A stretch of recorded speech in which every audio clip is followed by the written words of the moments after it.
Hello প্রিয় শিক্ষার্থী, আমি তোমাদের সাইন ভাইয়া। আমরা RU and GST chemistry 100% common class নিয়ে তোমাদের মাঝে হাজির হয়েছি। আজকের লেকচারে সর্বপ্রথম আমরা চলে আসি যে স্কুলের পক্ষ থেকে আমরা এসেছি রাজশাহী ইউনিভার্সিটি 21-22 সেশনে আমরা কোশ্চেন সলভ করব। আমরা দেখো যে আমি তোমাদের সাইন ভাইয়া আমরা ধারাবাহিক ক্লাস হিসাবে আজকে রাজশাহী বোর্ডের কোশ্চেন সলভ নিয়ে হাজির হয়েছি। আমরা 22-23 সেশনে 4 নম্বর সেট কোশ্চেন নিয়ে হাজির হয়েছি। দেখো যে আমরা একে একে সবগুলো সলভ করব। 25 ডিগ্রি দেখো 25 ডিগ্রি সেলসিয়াস তাপমাত্রা একটি হাইড্রোজেন তড়িৎদ্বারের পিএইচ 0.33 হলে 3 ডোবালে এর বিভব কত হবে? আচ্ছা, পিএইচ এর মান দেওয়া আছে। এখান থেকে সর্বপ্রথম তোমাকে পিএইচ থেকে এইচ প্লাস আয়নের ঘনমাত্রা বের করতে হবে। এইচ প্লাস আয়নের ঘনমাত্রা 10⁻³ কারণ আমরা সবাই জানি পিএইচ সমান হচ্ছে কি -log H প্লাস আয়নের ঘনমাত্রা। তো এখান থেকে আমরা পেতে পারি ভাইয়া, দেখো H প্লাস আয়নের ঘনমাত্রা 10⁻⁻⁻ পিএইচ এর মান 3, এটা H প্লাস এর ঘনমাত্রা পাইলাম। আমরা বিভব শক্তি সমান আমরা সবাই জানি ই সেল সমান, দেখো ভাইয়া যে ই সেল ইকুয়াল টু হচ্ছে E not H plus plus H2 H plus plus H2 hydrogen gas minus হচ্ছে 0.0592 ডিভাইড বাই ই। এখানে হাইড্রোজেন গ্যাস দুটো ইলেকট্রন ত্যাগ করে 2। এখানে হচ্ছে কি আমাদের বসবে লগ, উপরে হচ্ছে কি এখানে পি H2 এর চাপ মানে 1 ডিভাইড বাই হচ্ছে H প্লাস আয়নের ঘনমাত্রা স্কয়ার বসবে। এক কথা H প্লাস আয়নের ঘনমাত্রা কি স্কয়ার বসবে। এই হচ্ছে অবস্থা। এখন তোমরা একটা জিনিস লক্ষ্য করো ভাইয়া, যে টোটাল যে ফাংশনটা আমরা পাচ্ছি ভ্যালুগুলো যদি বসাই, ই নট সেলের মান আমরা সবাই হাইড্রোজেনে জানি 0 হয় বিভব, তাহলে বা তুমি দেখো ই সেল সমান এটার মান 0 মাইনাস 0.05052 ডিভাইড বাই 2। এখানে H প্লাস ঘনমাত্রা 10⁻³ তারপর স্কয়ার মাইনাস 6, ওটাকে 10⁻⁻6 উপরে যদি যায় এই হিসাব নিকাশে এটা তুমি পাবা ইনটু হচ্ছে 6 লগ 10⁻⁸। এখানে একটা ভুল হয়েছে ভাইয়া, এখানে হবে H প্লাস আয়নের ঘনমাত্রার উপরে হচ্ছে স্কয়ার, তাহলে স্কয়ার মাইনাস 6 হয়, 6 সামনে চলে আসলে কি আসবে প্লাস 6 দিয়ে এই হচ্ছে অবস্থা, এটা যে প্লাস 3 দুগুণে 3, দেখো সমান সমান প্লাস 0.3 দিয়ে গুণ করো, 3 দুগুণে 6, 3 9 27 7, 3 5 15 17, হ্যাঁ 17, এই হচ্ছে 0.177 0. কি হচ্ছে 177 ভোল্ট। এই হচ্ছে অবস্থা ভাইয়া। কথা ক্লিয়ার? আশা রাখি সবাই এটা বুঝতে পেরেছো ভাইয়া। এই সরি, এখানে হচ্ছে মাইনাস হবে, এই যে এখানে হচ্ছে মাইনাস ছিল তো সূত্রে 6 হচ্ছে, এখানে মাইনাস হবে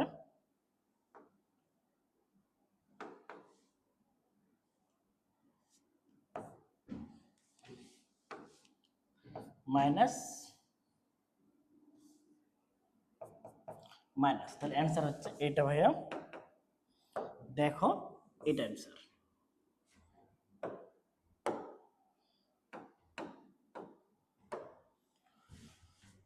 ওকে, তাহলে আমরা বুঝতে পেরেছি পিএইচ থেকে H প্লাসের ঘনমাত্রা বের করবো, H প্লাসের ঘনমাত্রা বসাবো, H প্লাসের ঘনমাত্রা বসালে আমরা এখানে আমরা সূত্র জানি ই সেল সমান তার বিজারণ বিভব মাইনাস হচ্ছে তার হচ্ছে কি তার ঘনমাত্রা স্কয়ার, ঘনমাত্রার উপরে কি স্কয়ার, আয়নের ঘনমাত্রা স্কয়ার, ওখানে বসিয়ে দিলে আমাদের মোটামুটি অ্যান্সারটা হয়ে যাচ্ছে।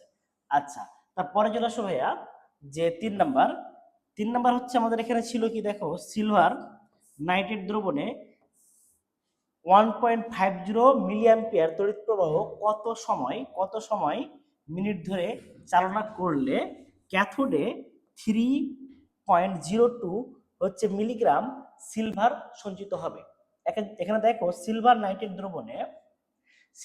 দ্রবণে হচ্ছে 1.50 মিলিঅ্যাম্পিয়ার তড়িৎ প্রবাহ কত সময় বা মিনিট ধরে চালনা করলে আমাদের হচ্ছে ক্যাথোডে 3.02 মিলিগ্রাম সিলভার সঞ্চিত হবে। আচ্ছা, আমাকে টাইম বের করতে বলেছে, তো এটার ক্ষেত্রে আমরা একটা সলভ জানি। হ্যাঁ, সলভটা কি দেখো, আমরা এটার ক্ষেত্রে সলভ যদি করতে চাই 3 নম্বরের সলভ,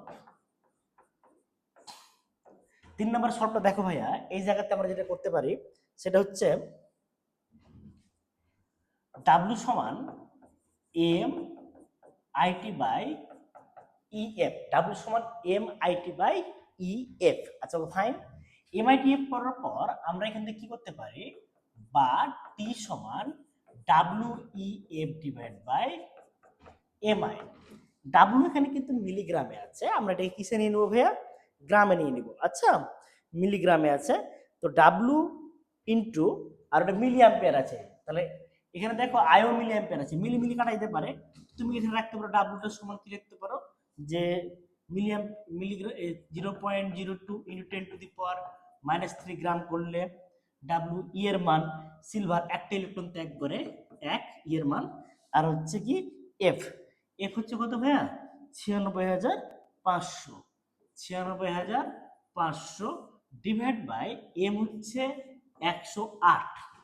এম কত ভাইয়া বলো তো, 108 ইউজ করব। আর হচ্ছে দেখো এখানে ইনটু হচ্ছে টোটাল, এখানে আয়ের মান হচ্ছে কত আছে দেখো তো ভাইয়া, আয়ের মান হচ্ছে আমাদের, এই যে লক্ষ্য করো, আয়ের মান হচ্ছে 0.5 ইন্টু মিলিঅ্যাম্পিয়ার -3। তো আমরা এই জায়গাটাতে যে কাজটা করতে পারি ভাইয়া, উভয় পক্ষ থেকে এই যে -3 আউট করে দিতে পারি। আচ্ছা, করে দেওয়ার পর আমরা পরবর্তী লাইনে যে এটা করতে পারি, তোমরা সবাই লক্ষ্য করো, যে এই জায়গাতে আমরা এই 108 এর অর্ধেক করে নিব। হ্যাঁ, 108 এর অর্ধেক করলে কত হয় বলো তো ভাই, 54 হয়। তাহলে উপরে পাচ্ছি 3.02 ইন্টু 96,500, নিচে পাচ্ছি এর অর্ধেক, এর অর্ধেক হচ্ছে 54, সাথে যোগ করলে কত হয় 108 প্লাস 54, কারণ 108 এর অর্ধেক 54, তাহলে ডেট দিয়ে গুণ করলে আমরা 54 প্লাস, তাহলে 108 প্লাস 54 যদি করি তাহলে দেখি 54 আর 8 হচ্ছে তোমার হচ্ছে 62, তাহলে 100 কত পাচ্ছি 62। এই তো, এখন এটাকে আমরা কাটারি পর্যায়ে নিয়ে যেতে পারে, তাহলে আমরা মোটামুটি এটা সমাধান হয়ে যাবে। আচ্ছা, এখন এটাকে আমরা কাটারি পর্যায়ে এটা ক্যালকুলেটর ছাড়া শোটা, তারপরও আমরা দেখি 3 দিয়ে কাটলে কি হয়। মোটামুটি দেখো 3 দিয়ে যদি কাটি, এটা 0.3 দিয়ে কাটতে পারি, 3 5 15, 3 5 15 থাকে 1 12, 3 4 12, 54 থাকে। এখন 54 দিয়ে ওই মানটাকে আমরা কাটবো। ওকে, তো মনে করো ধরো এটা হচ্ছে কত আছে 54 50, তাহলে 9 সমান 18। আগে আমরা 54 কে 54 করতে পারি, 1 54, 96 থেকে 54 বাদ দিলে কত থাকে ভাইয়া, 96 থেকে 54 বাদ দিলে আমাদের হিসাবে যেটা থাকছে সেটা হচ্ছে কি, যে 60 হলে ওদিকে থাকছে কত ভাইয়া বলো তো 36, আর এদিকে হচ্ছে 6, 36 আর 6 হচ্ছে 42, 36 আর 6 হচ্ছে 44, তাহলে 44 আর তাহলে 400 কত হচ্ছে 45, 445 পাইলেই দেখো ভাই 445 যদি হয় তাহলে আমরা হিসাবটা করে ফেলতে পারবো। ওকে, তাহলে আমরা এই পর্যায়ের হচ্ছে কি, যে হিসাব করো, তো এখানে আমরা 144 কি 54 দিয়ে কাটবো, 45 445 কে 400 মানে 4 হাফ যাবে, তাহলে 8, তাহলে এটা 8 18, তো 18 যেটা অপশানে আছে, তাহলে 18 সামথিং, তাহলে 18 সামথিং যদি হয় তাহলে এক্ষেত্রে হচ্ছে কি, যে মোটামুটি 18 পেয়ে গেলাম 4 দিয়ে কাটলে 54, ওটা 18, আর ওদিকে থাকছে কি 400 থাকছে, আর 8 4 8 32, তাহলে 45 ছিল, 32 বাদ, 45 থেকে 32 বাদ দিলে থাকছে কত এদিকে, সব মিলিয়ে হিসাব করলে 1800 সামথিং থাকবে মোটামুটি। তো এই যে 1800 সামথিং সেকেন্ডকে 1800কে আমরা 60 দ্বারা ভাগ করব, 60 দ্বারা ভাগ করলে কত হয় রে ভাইয়া, 30, সেকেন্ডে আসবে, তাহলে 30 মিনিট, এই যে অ্যান্সার 30 মিনিট, 1800 হচ্ছে 30 মিনিট। এই তো 18 সেকেন্ড পাবো আমরা, দুটো জিরো থেকে যাচ্ছে না, ওই 54 করার আমরা দুটো জিরো পেয়ে যাচ্ছি, দুটো জিরো আমরা এটা পেয়ে গেলে 18 সেকেন্ড হয়, 1800 করলে এটা মোটামুটি হয়ে যাচ্ছে, 9 দুগুণে 18, যে 9 দুগুণে 18 করলে হয়ে যাচ্ছে, ঠিক আছে জাস্ট। আচ্ছা ওকে ফাইন, এবার হচ্ছে কি আমরা এটা 300 সেকেন্ড পেয়ে গেলাম, এই 300 মিনিট 30 মিনিট। এবার পরবর্তী চলে আসো, তার পরবর্তী কোশ্চেন এখানে, ক্যাডমিয়াম থেকে ক্যাডমিয়াম 2 প্লাস, ক্যাডমিয়াম থেকে ক্যাডমিয়াম 2 প্লাস, ইনট সেলের মান হচ্ছে প্লাস 0.40, এর সাথে কোন অ্যানোড হিসাবে ব্যবহার করা হয়। আচ্ছা এখানে তুমি দেখো ইনট সেলের মান এটা দেওয়া আছে, কোনটি অ্যানোড হিসেবে ব্যবহার করা হয়, অ্যানোড হিসেবে ব্যবহার করা হয় যে এই ক্যাডমিয়ামের থেকে যার হচ্ছে জারণ বিভব বেশি, তো জারণ বিভব সবার গুলো মান দেওয়া আছে, সব এদের থেকে জারণ বিভব বেশি কোনটা, ম্যাগনেসিয়াম, তাহলে ম্যাগনেসিয়াম ক্যাথোড হিসেবে ব্যবহার করা হয়, কারণ যার যেটাই দ্বার ব্যবহার করা হয় তার থেকে যার জারণ বিভব বেশি সে শক্ত সিরিজের কোথায় আছে, উপরে আছে, তাহলে উপরে আছে তার জারণ বিভব বেশি, আর বেশি সেটা অ্যানোড, আর জারণ বিভব যার কম সে হবে ক্যাথোড। সহজ, এটা করতে বাকি সবগুলো হচ্ছে শক্ত সিরিজের নিচে আছে, আর উপরে গুলো হবে কি অ্যানোড। সহজ কোশ্চেন ভাইয়া। আচ্ছা তারপরে চলে আসো 5 নম্বরে। 5 নম্বর বলছে কি এসটিপিতে একটি গ্যাসের ঘনত্ব দেওয়া আছে, ঘনত্ব 2.5 গ্রাম পার লিটার, এই একই তাপমাত্রায় ও, তাহলে এই তাপমাত্রা একই থাকবে ও 780 মিলিমিটার পারদচাপে গ্যাসটির ঘনত্ব কত, এখানে বলা হচ্ছে কি 780 মিলিমিটার পারদচাপে গ্যাসটির ঘনত্ব কত, আমাকে কি বের করতে বলেছে, ঘনত্ব বের করতে বলেছে। আচ্ছা এখানে একটি গ্যাসের ঘনত্ব দেওয়া আছে, আর একই তাপমাত্রায় আর একটা চাপ দেওয়া আছে। আচ্ছা চাপ দেওয়া আছে, ঘনত্ব দেওয়া আছে, ডি এর সাথে কার সম্পর্ক ভাইয়া, ডি এর সাথে হচ্ছে কি চাপের। আচ্ছা চাপ বাড়ালে ঘনত্ব কি হয়, বেড়ে যায়, কারণ চাপ বাড়লে আয়তন কমে আসে, ঘনত্ব বেড়ে যায়, তাহলে সম্পর্ক কি ভাইয়া, সমানুপাতিক। তাহলে আমরা লিখতে পারি কি দেখো, সমানুপাতিক হলে d1 বাই p1 সমান d2 by p2, d2 by p2 একই তাপমাত্রায়।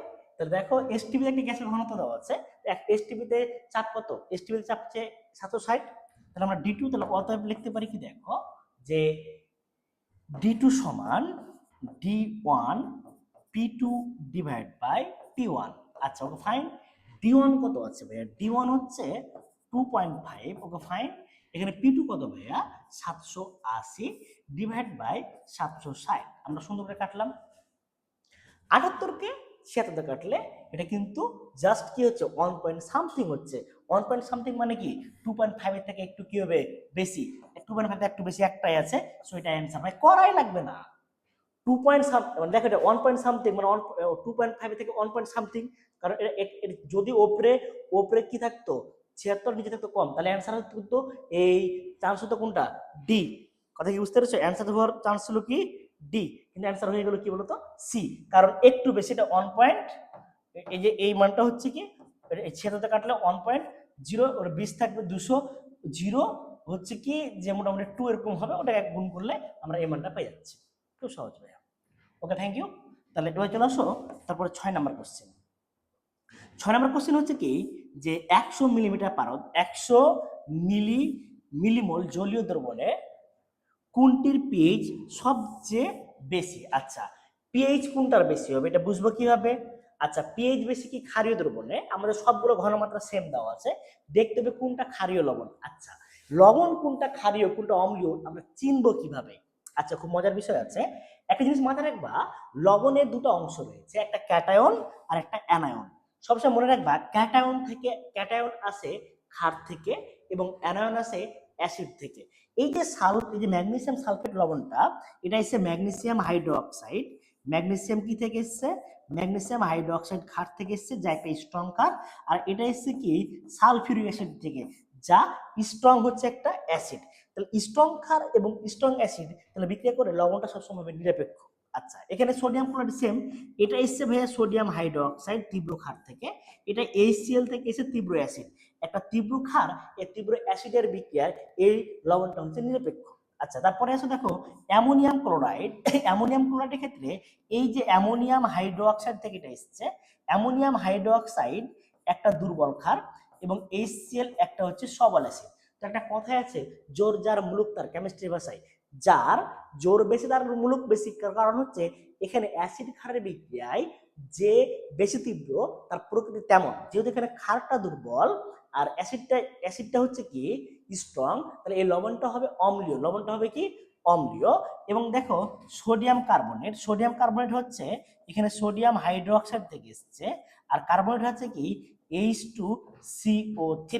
এখানে দেখো এটা তীব্র ক্ষার আর এটা দুর্বল অ্যাসিড, এটা হচ্ছে তীব্র ক্ষার আর এটা কি দুর্বল অ্যাসিড। তো এটা যেহেতু তীব্র ক্ষার, এটা দুর্বল অ্যাসিড, আমরা মোটামুটি সবাই জানি যে এর তাহলে জোর যার মুলুক তার, এখানে ক্ষার স্ট্রং, তাহলে লবণটা ক্ষারীয়, আর ক্ষারীয় লবণের পিএইচ কত হয় 7-এর উপরে, তাহলে অ্যান্সার হবে আমাদের এইটা। কারণ পিএইচ যখন বলছে যে সবচেয়ে বেশি, তাহলে পিএইচ কার বেশি? ক্ষারীয় লবণের ক্ষেত্রে বেশি। যদি কোশ্চেন করতো পিএইচ সবথেকে কম কোনটা, তাহলে অ্যান্সার সি আসতো, কারণ অম্লীয় লবণের পিএইচ 7-এর নিচে, আর নিরপেক্ষ লবণের পিএইচ সবসময় 7 থাকে। ভাই খুবই একটা ইউনিক ট্রিক্স তোমরা এবং এই কোশ্চেনটা এতবার আসে যা তোমাকে বলে বোঝানো সম্ভব না। ভাই very very important, very very important একটা কোশ্চেন, তোমরা এটা খুব ভালো করে মনে রাখবা।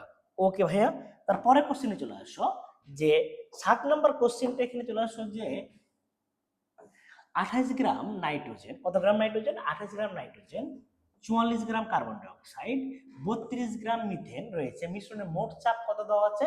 720 মিলিমিটার আরব চাপ হলে নাইট্রোজেনের আংশিক চাপ কত? আচ্ছা, কোন মোলের আংশিক চাপ সমান, আংশিক চাপ সমান আমি একটা কথা বলে রাখি যে আংশিক চাপ কথাটার মিনিং হচ্ছে কি ভাইয়া বলতো? আংশিক চাপ সমান হচ্ছে মোট চাপ, মোট চাপ ইনটু মোল ভগ্নাংশ, মোট চাপ ইনটু কি মোল ভগ্নাংশ। আচ্ছা, মোল ভগ্নাংশ এখানে চলে আসবে কি মোল ভগ্নাংশ। তাহলে আংশিক চাপ সমান মোট চাপ ইনটু মোল ভগ্নাংশ। তাহলে এখানে তোমরা আংশিক চাপ লিখতে পারো কি পি। আংশিক চাপ কিভাবে লিখতে পারি আমরা? তাহলে পি দেখো এখানে হচ্ছে কি পি অফ নাইট্রোজেন সমান হবে মোট চাপ 720 ইনটু মোল ভগ্নাংশ, তার মোল ডিভাইড বাই মোট মোল। এখানে নাইট্রোজেন কয় মোল আছে ভাইয়া? নাইট্রোজেন 1 মোল আছে, ডিভাইড বাই মোট মোল।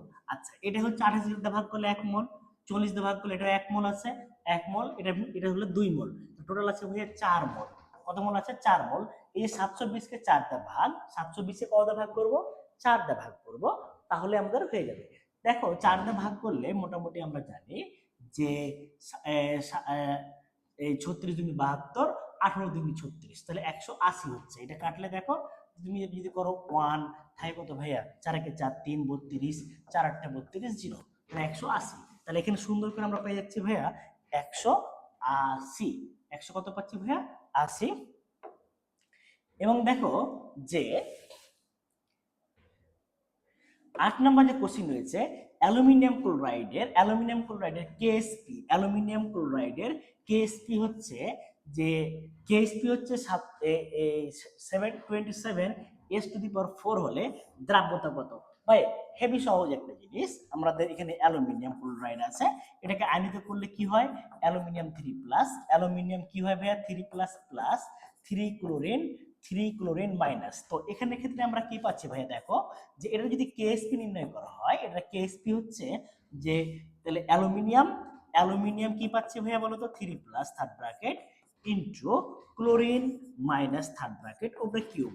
আচ্ছা, এটা হচ্ছে একটা এস, এটা হচ্ছে 3s, তার উপরে কি আসবে? কিউব। তাহলে 3 3 কে 9, 3 9 27, 27 S⁴ কি 4, 27 S⁴ কি পেতে পারি আমরা? 4, 27, দেখো 27 S⁴ পাচ্ছি। আচ্ছা, তাহলে আমাকে বের করতে হবে যে দ্রাব্যতা কত হবে। তো দ্রাব্যতা হচ্ছে তাহলে S সমান √4 KSP ডিভাইড বাই 27, √4 KSP। তাহলে এখানে দ্রাব্যতা কত বের করছে? KSP হচ্ছে 27, ওর দেওয়াই তো আছে, দ্রাব্যতা বের করতে বলেছে, কেএসপি তো হলে 27/4। তো এত সময় লাগে? তাহলে এটাকে ভাগ করলি তো এই যে কেএসপি, দ্রাব্যতা কেএসপি সমান হয়ে যাবে এস সমান √4।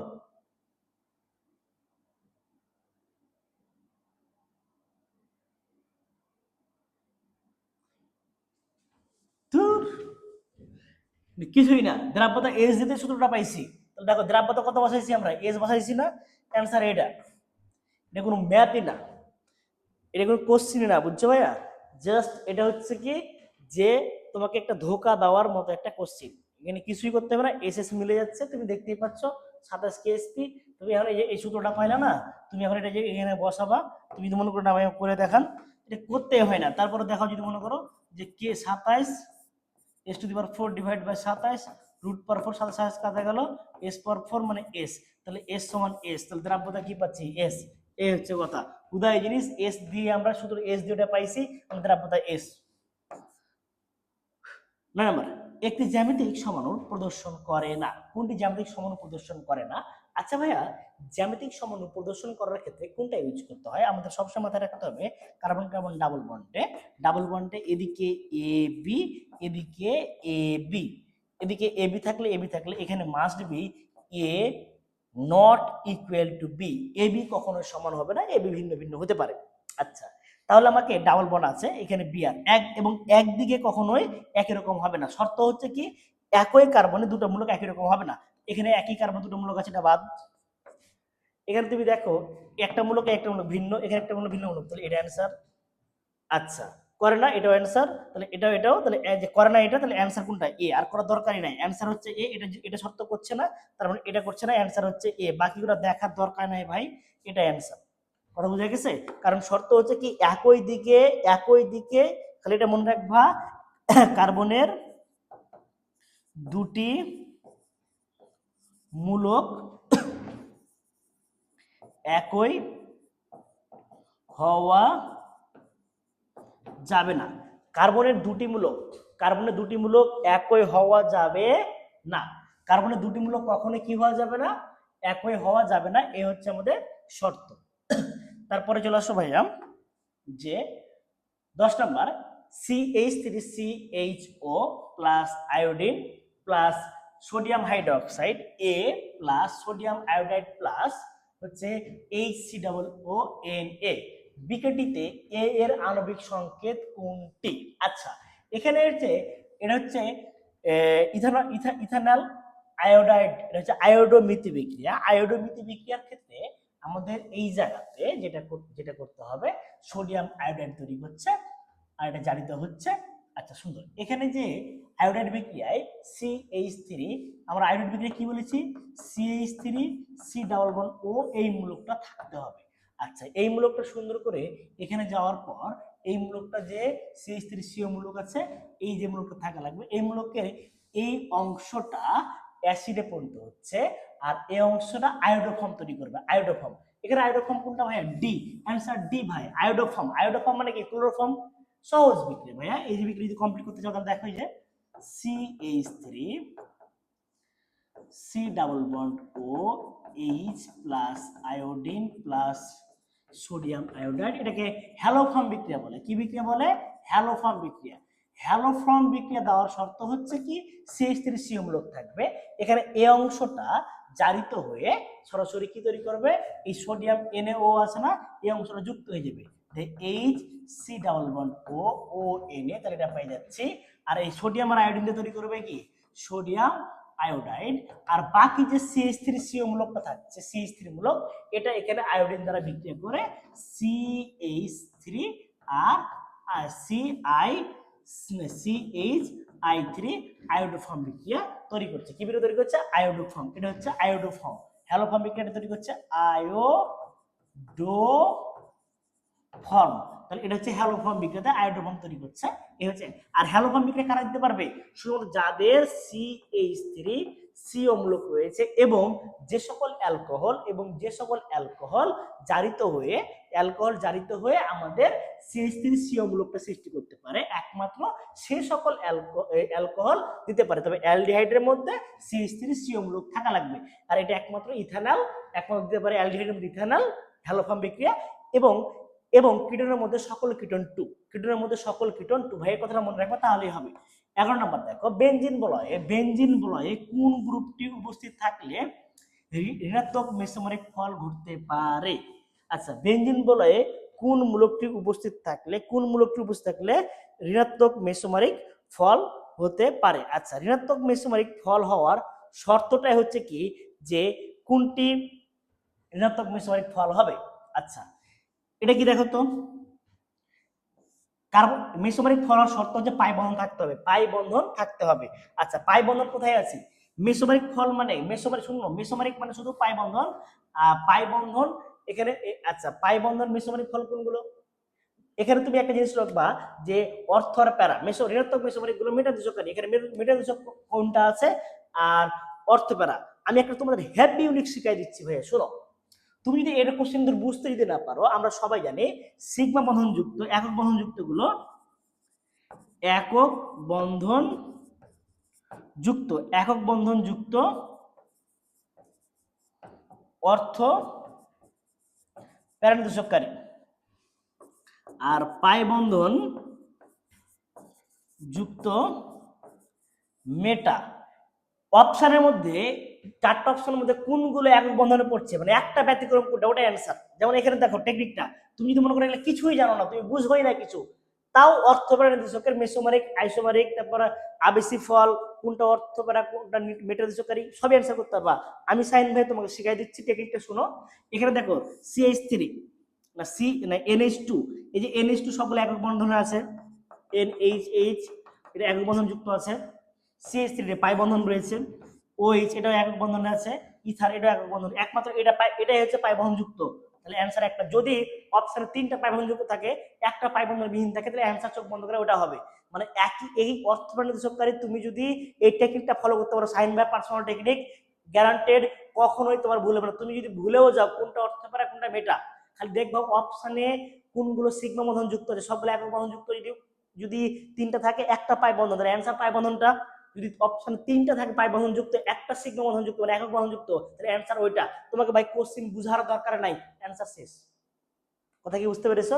হেভি একটা ইউনিক আইডিয়া। দেখো এখানে একটা পাই বন্ধন যুক্ত আছে, অ্যান্সার এইটা। ভাই মনে রাখার টেকনিক তো, মানে আমরা তো মুখস্থ অনেক কিছু করেছি, আমরা কিভাবে দ্রুত গতিতে এমসিকিউ অ্যান্সার করতে পারবো সেই টেকনিকগুলো তোমাদেরকে শেখাচ্ছি। ভাই আমরা তো মেন শর্ট তো সবই জানি, কিন্তু দ্রুত পরীক্ষার মাথা থেকে কিভাবে বের করবো সেগুলো আমি শেখাচ্ছি তোমাদেরকে। 12 নম্বর দেখো, কোন যৌগটি ইলেকট্রোফিলিক যুদ্ধ বিক্রিয়ায় বেশি সক্রিয়? আচ্ছা, ইলেকট্রোফিলিক যুদ্ধ বিক্রিয়ায় বেশি সক্রিয়, তো ইলেকট্রোফিলিক যুদ্ধ বিক্রিয়া কারা দেয়? ইলেকট্রোফিলিক যুদ্ধ বিক্রিয়া কারা দেয়? ইলেকট্রোফিলিক যুদ্ধ বিক্রিয়া মানে কি? সংযোজন বিক্রিয়া।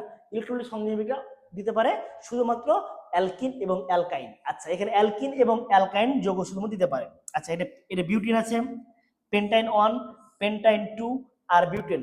সো এখানে ডি আমাদের আগে থেকেই বাদ, ডি আমাদের আগে থেকেই বাদ। আচ্ছা, ডি যদি আগে থেকে বাদ চলে যায়, তাহলে আমাদের কোনটা অ্যান্সার করা উচিত? তাহলে তোমরা বলো তো ভাইয়া, কোনটা অ্যান্সার হওয়া উচিত? তাহলে এক্ষেত্রের মধ্যে দ্বিবন্ধন যুক্ত যৌগ সবসময় দ্বিবন্ধন যুক্ত যৌগ, মনে রাখবা যে অ্যালকিন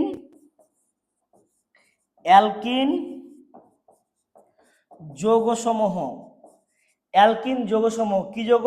অ্যালকিন যৌগসমূহ আমাদের কি করতে পারে যে অ্যালকিন যৌগসমূহ সংযোজন বা যুদ্ধ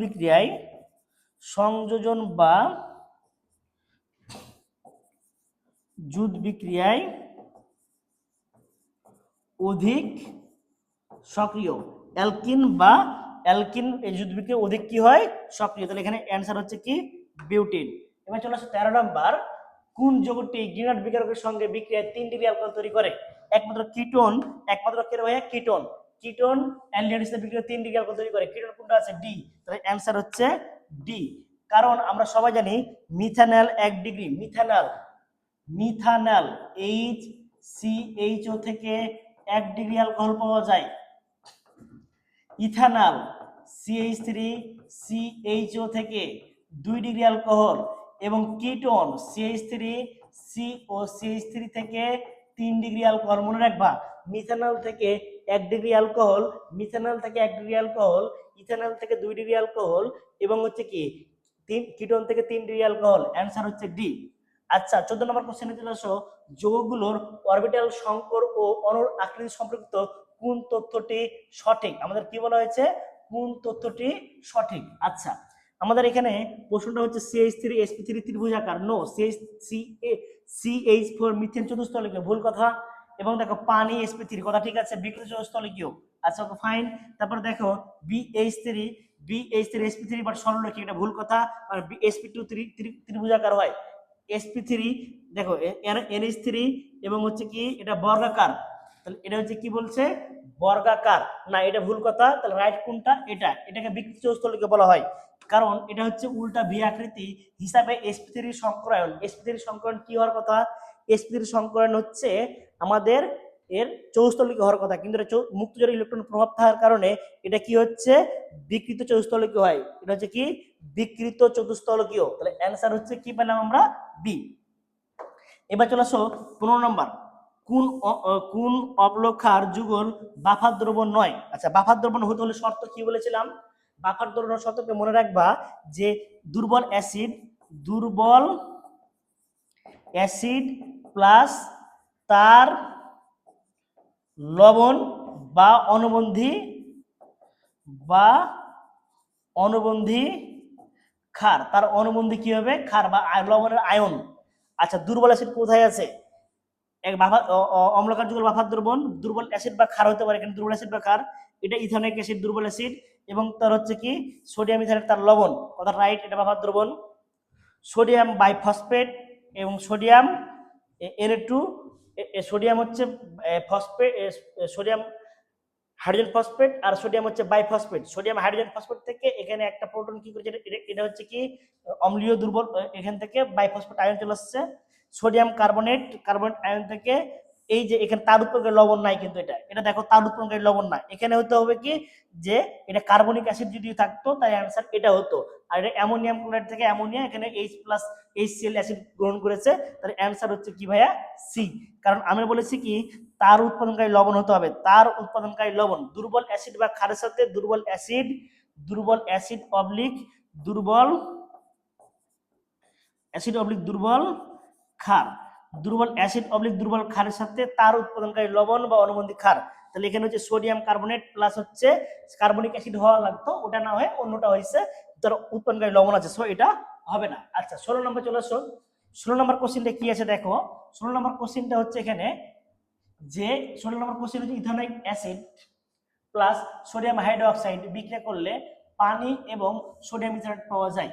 আচ্ছা প্লাস হচ্ছে ওটা বিহিত হয়ে সোডিয়াম ইথানেটটা বিহিত হয়ে এক অস্তরে কিছু অম্লক্ষার প্রশমন বিক্রিয়ায় উপযুক্ত নির্দেশক কোনটি, এখানে এটা তীব্র অ্যাসিড, কথা বুঝছো সবাই ভাই, এখানে এটা তীব্র ক্ষার আর হচ্ছে দুর্বল অ্যাসিড, তীব্র ক্ষার ও দুর্বল অ্যাসিডের তাহলে পিএইচটা কি হচ্ছে, তাহলে প্রকৃতি কেমন হচ্ছে ক্ষারীয়, ক্ষারীয় দ্রবণ, ক্ষারীয় নির্দেশক হিসেবে কাজ করে ফেনাপথেলিন শুধুমাত্র কি কাজ করে ফেনাপথেলিন, ক্ষারীয় নির্দেশক শুধুমাত্র ফেনাপথেলিন। যদি দুটাই তীব্র হতো, অ্যাসিড এবং ক্ষার দুটাই যদি তীব্র হতো, অ্যাসিড ক্ষার তীব্র হলে তখন আমাদের সবগুলো অ্যান্সার আসতো, যেহেতু এখানে ক্ষারটা তীব্র বাট কার্বনিক অ্যাসিড দুর্বল অ্যাসিড, তাহলে তীব্র অ্যাসিড দুর্বল ক্ষারের প্রশমন বিন্দু হচ্ছে কি 8.88 বা হচ্ছে কি ক্ষারীয়, সেখানে নির্দেশক ক্ষারীয় নির্দেশক হিসেবে কাজ করে ফেনাপথেলিন।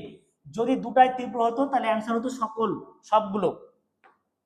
আচ্ছা এখানে চলে আসা হচ্ছে 17 নম্বর কোশ্চেন হচ্ছে যে CrO5 ক্রোমিয়াম পেন্টাঅক্সাইড এর অণুতে ক্রোমিয়ামের জারণ সংখ্যা কত। আচ্ছা এখানে অনেকে মনে করবে কি দেখো -10, এটা বসিয়ে দিবে +10, কিন্তু কখনোই কোনো যৌগের জারণ মান তার সর্বোচ্চ জারণ মানের কি অধিক হতে পারে না, এটা হবে কি 6। আচ্ছা কেন 6 হলো, এই যে ক্রোমিয়াম, এই ক্রোমিয়ামের গাঠনিক সংখ্যা তোমাদের আমি একে একটু দেখাই ভাইয়া, এদিকে লক্ষ্য করো, এই ক্রোমিয়ামের ও ও ও ও আর একটা ওটা অনেকটা প্রজাপতির মতো, দেখো এটা অনেকটা প্রজাপতির মতো, দুটা পারঅক্সাইড আছে, দেখো গাঠনিক সংখ্যা থেকে করতে হবে, এটা দুইটা পারঅক্সাইড, দুটা ও আর একটা হচ্ছে কি ডাবল বন্ডে যুক্ত আছে। তো এই যে ক্রোমিয়ামের জারণ মান, তো ক্রোমিয়ামের জারণ মান যখন বের করবা, এখানে কি পারঅক্সাইড দুইটা আছে, তাহলে এখানে 1 2 3 4, তাহলে চারটা পরস্পর পারঅক্সাইড আছে আর দুইটা কি ডাবল বন্ডে আছে, তাহলে 4টা অক্সিজেন, তাহলে এখানে কি পারঅক্সাইড জারণ মান -1 × 4 প্লাস হচ্ছে কি যে 1 ইন্টু -2, টোটালটা আমরা পাচ্ছি কি দেখো তো, টোটালটা আমরা পাচ্ছি কি -6, তাহলে ওপাশে যে হচ্ছে কি এটা হচ্ছে কি তাহলে ক্রোমিয়াম, এরপর হচ্ছে প্লাস কি পাচ্ছি 6 পাচ্ছি, তাহলে ক্রোমিয়াম +6 অ্যান্সার। আর আমরা সবসময় মাথায় রাখবো যে যার জারণ মান যত তার সর্বোচ্চটাই সবসময় তার চেয়ে বেশি হতে পারে না, কারণ একটা পরমাণুর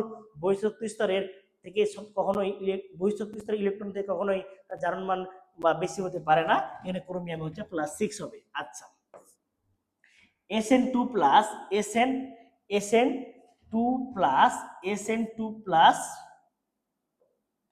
দেখো Sn2 প্লাস আয়নের 1 মোল দ্বারা পটাশিয়াম ডাইক্রোমেটের কত মোল বিজারিত করা হবে? আচ্ছা, Sn2 প্লাস দ্বারা কত মোল বিজারিত করা হবে? তো এক্ষেত্রে আমাদের সবসময় 1 মোল দ্বারা, তো তুল্য সংখ্যা সবসময় কি হয় বিনিময় হয়। আচ্ছা, তুল্য সংখ্যা যদি বিনিময় হয় তাহলে এক্ষেত্রে তুমি দেখো যে Sn2 plus plus K2Cr2 O7, এটা বিক্রিয়া করলে এর তুল্য সংখ্যা 6 এর কাছে, এর তুল্য সংখ্যা হচ্ছে 2 এর কাছে। তাহলে এটা দেখো, এটা আমার টোটাল 2 মোলের জন্য 6 মোল লাগে, তাহলে 2 মোলের জন্য কিন্তু 6 মোল, 2 মোল KM এর জন্য কয় মোল লাগছে 6 মোল Sn2 প্লাস লাগছে, তাহলে 1 মোলের জন্য কয় মোল লাগছে 3 মোল, অ্যানসার শেষ। 2 মোলের জন্য সব সময় জারণ বিজারণ বিক্রিয়ার তুল্য সংখ্যা কি করে বসে ভাইয়া বিনিময় করে বসে, বিক্রিয়া যাই হোক বিক্রিয়া কমপ্লিট করতে পারতাম, এর তুল্য সংখ্যা 6 চলে আসবে এর কাছে, Sn2 প্লাস এর তুল্য সংখ্যা হচ্ছে কত 2, 2 চলে যাবে এর কাছে, তাহলে 2 মোলের জন্য কয় মোল পাচ্ছি 6 মোল, তাহলে 1 মোলের জন্য কয় মোল হবে 3 মোল, তাহলে অটোমেটিক 1 মোলের জন্য অ্যানসার পাচ্ছি আমরা 3 মোল। এই হচ্ছে অ্যানসার। আশা কি বুঝতে পেরেছো? এবার চলে আসা হচ্ছে কি যে অম্লীয় মাধ্যমে 5 গ্রাম ফেরাস সালফেট, অম্লীয় মাধ্যমে 5 গ্রাম ফেরাস সালফেটকে জারিত করতে কত গ্রাম পটাশিয়াম পারম্যাঙ্গানেট লাগবে? তাহলে একটা জিনিস দেখো, অম্লীয় মাধ্যমে যে 5 গ্রাম ফেরাস সালফেটকে জারিত করতে কত গ্রাম KMnO4 লাগবে? হ্যাঁ, এবার দেখো কত গ্রাম লাগবে, আমরা এটা যদি করে ফেলি তাহলে 5 গ্রামের জন্য কত গ্রাম, তাহলে এটাই আমরা সবসময় বলেছিলাম N গুণিত E জারক সূত্র, আর N গুণিত E হচ্ছে কি রে ভাইয়া বিজারক। এই ফরম্যাটটা যদি অ্যাপ্লাই করো, এটা ভর এটাও ভর, তাহলে W/M, তাহলে W কত আছে 5/152 ইন্টু 1 সমান, এটা বের করতে হবে W, পটাশিয়াম পারম্যাঙ্গানেট 100 কত রে ভাইয়া 58 ইন্টু হচ্ছে ভাইয়া এর পটাশিয়াম 5, ওই পক্ষে 5 5 কাটা গেল, ওই পক্ষে 5 5 কাটা গেল, W সমান হচ্ছে 158 ডিভাইড বাই 152, 1.04 অ্যানসার। এই যে 1.04 অ্যানসার, কারণ তুমি এটা ভাগ করলে, কারণ 158 152 মানে 1 পয়েন্ট সামথিং মানে খুবই কম, 1.8 না, কারণ এটা দ্বিগুণের কাছাকাছি নাই, কিন্তু জাস্ট 1 গুণের পরে আছে, তাহলে 1.04। একটু টেকনিক খাটাতে ভাই, পিওর ম্যাথ হিসাব করতে যেতে হবে না। 1.85 যদি কত হতো, যদি এটা কোনো কারণে 270 80 এরকম থাকতো, উপরে নিচে 152 ভাগ করতাম, তাহলে 1.85 পাওয়ার চান্স ছিল, মানে 300 হলে 2 হতো, কিন্তু 2 এর থেকে একটু কম হতো, কিন্তু এটা 152 158 ভাগ করলে বুঝতে পারছি 1.04। ভাই এইরকম বুদ্ধি না খাটালে ভাই অ্যাডমিশনের চান্স পাওয়া সোটাপ। সো এখানে তোমাকে বুদ্ধি খাটিয়ে কাজ করতে হবে, কারণ এটাই হচ্ছে ভাই টেকনিক, কারণ অ্যাডমিশনের চান্স পেতে টেকনিক লাগে। আমি মনে করি টেকনিকটা সব থেকে বড় ফ্যাক্ট, যে পরীক্ষার হলে তুমি কত এডজাস্ট করতে পারছো দ্রুত। সো এই জিনিসটা মনে রাখতে হবে যে ক্যালকুলেশন গুলো কিভাবে আমরা উপরে উত্তর দেখে বলতে পারি এটার কাছাকাছি হতে পারে, সেটা মেরে দিও ভাই, লাকি চান। কথা কি বুঝতে পেরেছো? তো দেখো এবার হচ্ছে কি যে সোডিয়াম কার্বনেটের 100 মিলিমোল দ্রবণ তৈরি করতে 1 লিটারে কত গ্রাম দ্রবীভূত হবে? আচ্ছা, এটা মিলিমোল বের করতে বলেছে, আমাকে কত গ্রাম বের করতে হবে W। আচ্ছা, ওকে ফাইন। তোমরা সবাই একটা জিনিস দেখো, W সমান আমরা কি জানি SMV ডিভাইড বাই 1000। আচ্ছা, ওকে ফাইন, 100 মিলিমোল বলেছে, 100 into 10 two the power -3, okay fine, into M হচ্ছে কত, এটা হচ্ছে 106, ফাইন। V কত আছে, V 1 লিটার, মানে 1 লিটার মানে কি 1000 ml, ডিভাইড বাই আবার 1000, ওকে ফাইন। 1000 কাটা গেল, কোনো কাজ নাই, এটাকে এখন গুণ করলেই হয়ে যাচ্ছে। 100কে আমরা এটা দিয়ে গুণ করি 0 পয়েন্ট কত পাচ্ছি ভাইয়া, 1000 দিয়ে 100কে গুণ করলে 0.1, 0.1 মানে 10 পয়েন্ট, 10 পয়েন্ট কত হচ্ছে 6, 10.6 যেটা সেটা অ্যান্সার, 10.6 এই যেটা অ্যান্সার 10.6 গ্রাম। বুঝুনি ভাইয়া, খুবই সহজ। দেখো যে এটা আমরা কি করছিলাম, যে এরকম ভাবে করছিলাম, উপরে উপরে পাচ্ছি কত, যে 0.1 ইন্টু 106, তো 0.106 মানে কি 10 পয়েন্ট কত 6 গ্রাম। শেষ। 21 নম্বর চলে আসো ভাইয়া। 21 নম্বর কোশ্চেনে কি বলছে, IO3 মাইনাস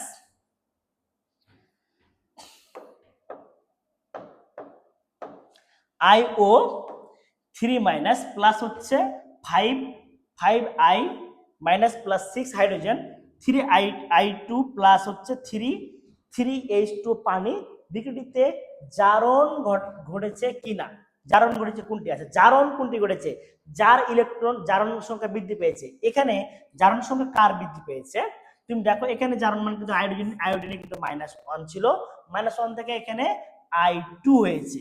আচ্ছা, এখানে এর জারণ মান কিন্তু বৃদ্ধি পেয়েছে, 0 থেকে 0 এর -1 থেকে 0 হয়েছে, মানে জারণ মান বৃদ্ধি পেয়েছে, তাহলে এটার জারণ ঘটেছে। আর এখানে আই এর তুমি দেখো, এখানে আই এর কিন্তু -6 প্লাস 5 ছিল, প্লাস 5 থেকে 0 মানে হ্রাস পেয়েছে, এটার কি ঘটেছে ভাইয়া, বিজারণ। তাহলে এটার বিজারণ ঘটেছে আর এটা জারণ ঘটেছে, জারণ কার ঘটেছে, আই মাইনাস, তাহলে অ্যান্সার কি রে ভাইয়া, বি। আর যদি বলতো কার বিজারণ ঘটেছে, তাহলে অ্যান্সার হতো IO3 মাইনাস। এই তো খুবই সহজ কোশ্চেন ভাইয়া। তুমি খালি দেখবা জারণ সংখ্যা বৃদ্ধি, খালি একটা জিনিস মনে রাখবা, জারণ সংখ্যা বৃদ্ধি, জারণ সংখ্যা বৃদ্ধিতে যার জারণ সংখ্যা বৃদ্ধি পাবে তার কি ঘটবে, জারণ ঘটবে। আর জারণ সংখ্যা হ্রাসে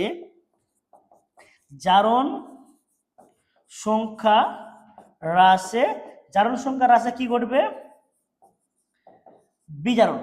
জারণ সংখ্যা হ্রাসে বিজারণ, আর জারণ সংখ্যা বৃদ্ধিতে কি হচ্ছে, জারণ, আর এখানে হচ্ছে কি বিজারণ। আমার কথাটা তুমি বুঝতে পেরেছো এবং খুব সুন্দরভাবে এটা আমাদের ফলাফল চলে আসছে। এবার চলে আসো 22 এবং 23 নম্বর। 22 নম্বর কোশ্চেন, এখানে দেখো কি লেখা আছে, যে এ একটা যৌগ ওজোনাইট করলে জিঙ্ক অক্সাইড উপস্থিতিতে এটা তৈরি করছে কি, যে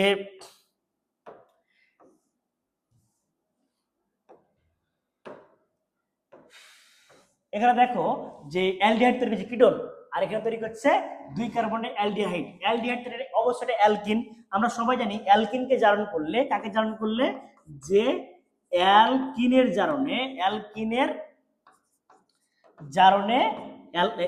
আমার একটা ক্লাস আছে ভাইয়া, যাদের প্রবলেম তার 4টা ক্লাসে পুরো জৈব যৌগ শেষ করা আছে, যাদের জৈব যৌগের প্রবলেম আমার এই চ্যানেলে এটা করে দেওয়া আছে, তোমরা দেখে নিতে পারো। তো আমি আমার ডেসক্রিপশন বক্সে দিয়ে দিব লিঙ্কটা। দেখো এখানে অ্যালকিনের জারণে কি ঘটে, অ্যালকিনের জারণে অ্যালডিহাইড আর হচ্ছে অ্যালডিহাইড প্লাস কিটোন উৎপন্ন করে। আচ্ছা, কখন কিটোন উৎপন্ন করবে, যখন শাখা থাকবে, দ্বিবন্ধন কার্বনের শাখা থাকবে। তুমি দেখো দ্বিবন্ধনে যেদিকে যত কার্বন থাকবে তত কার্বনে অ্যালডিহাইড কিটোন তৈরি করবে। এখানে এদিকে একটা কার্বন, এটা মিথানল, আর এদিকে ইথানল, সোটাটা তো নাই, এটা হবে না। এদিকে দ্বিবন্ধনে দেখো, এদিকে 2 কার্বন ইথানল, এদিকে 2 কার্বন ইথানল, দুইটা ইথানল তৈরি করতে, বাট একটা ইথানল একটা কিটোন, শাখা থাকতে হবে ভাইয়া। এদিকে CH3, এই দেখো CH3 দুটো CH3 আছে, তাহলে এদিকে কিটোন পাচ্ছি, এদিকে ইথানল পাচ্ছি, এটা অ্যান্সার। আর এদিকে CH3 ছিল, এদিকে কিটোন ছিল, প্রোপানল পাইতাম, আর এদিকে পাইতাম মিথানল। অ্যান্সার হবে কোনটা ভাইয়া, অ্যান্সার হবে এইটা, অ্যান্সার হবে কোনটা, এইটা। আশা রাখি তোমরা বিষয়টা আমরা বুঝতে পেরেছো। ওকে, এখানে অ্যান্সার হবে এই মিডল পর ভাঙলে এদিকে কিটোন আর এদিকে ইথানল। ওকে, এবার চলে আসে 23 নম্বর। 23 নম্বর কোশ্চেন হচ্ছে কোন বিক্রিয়াটি ঘটবে না।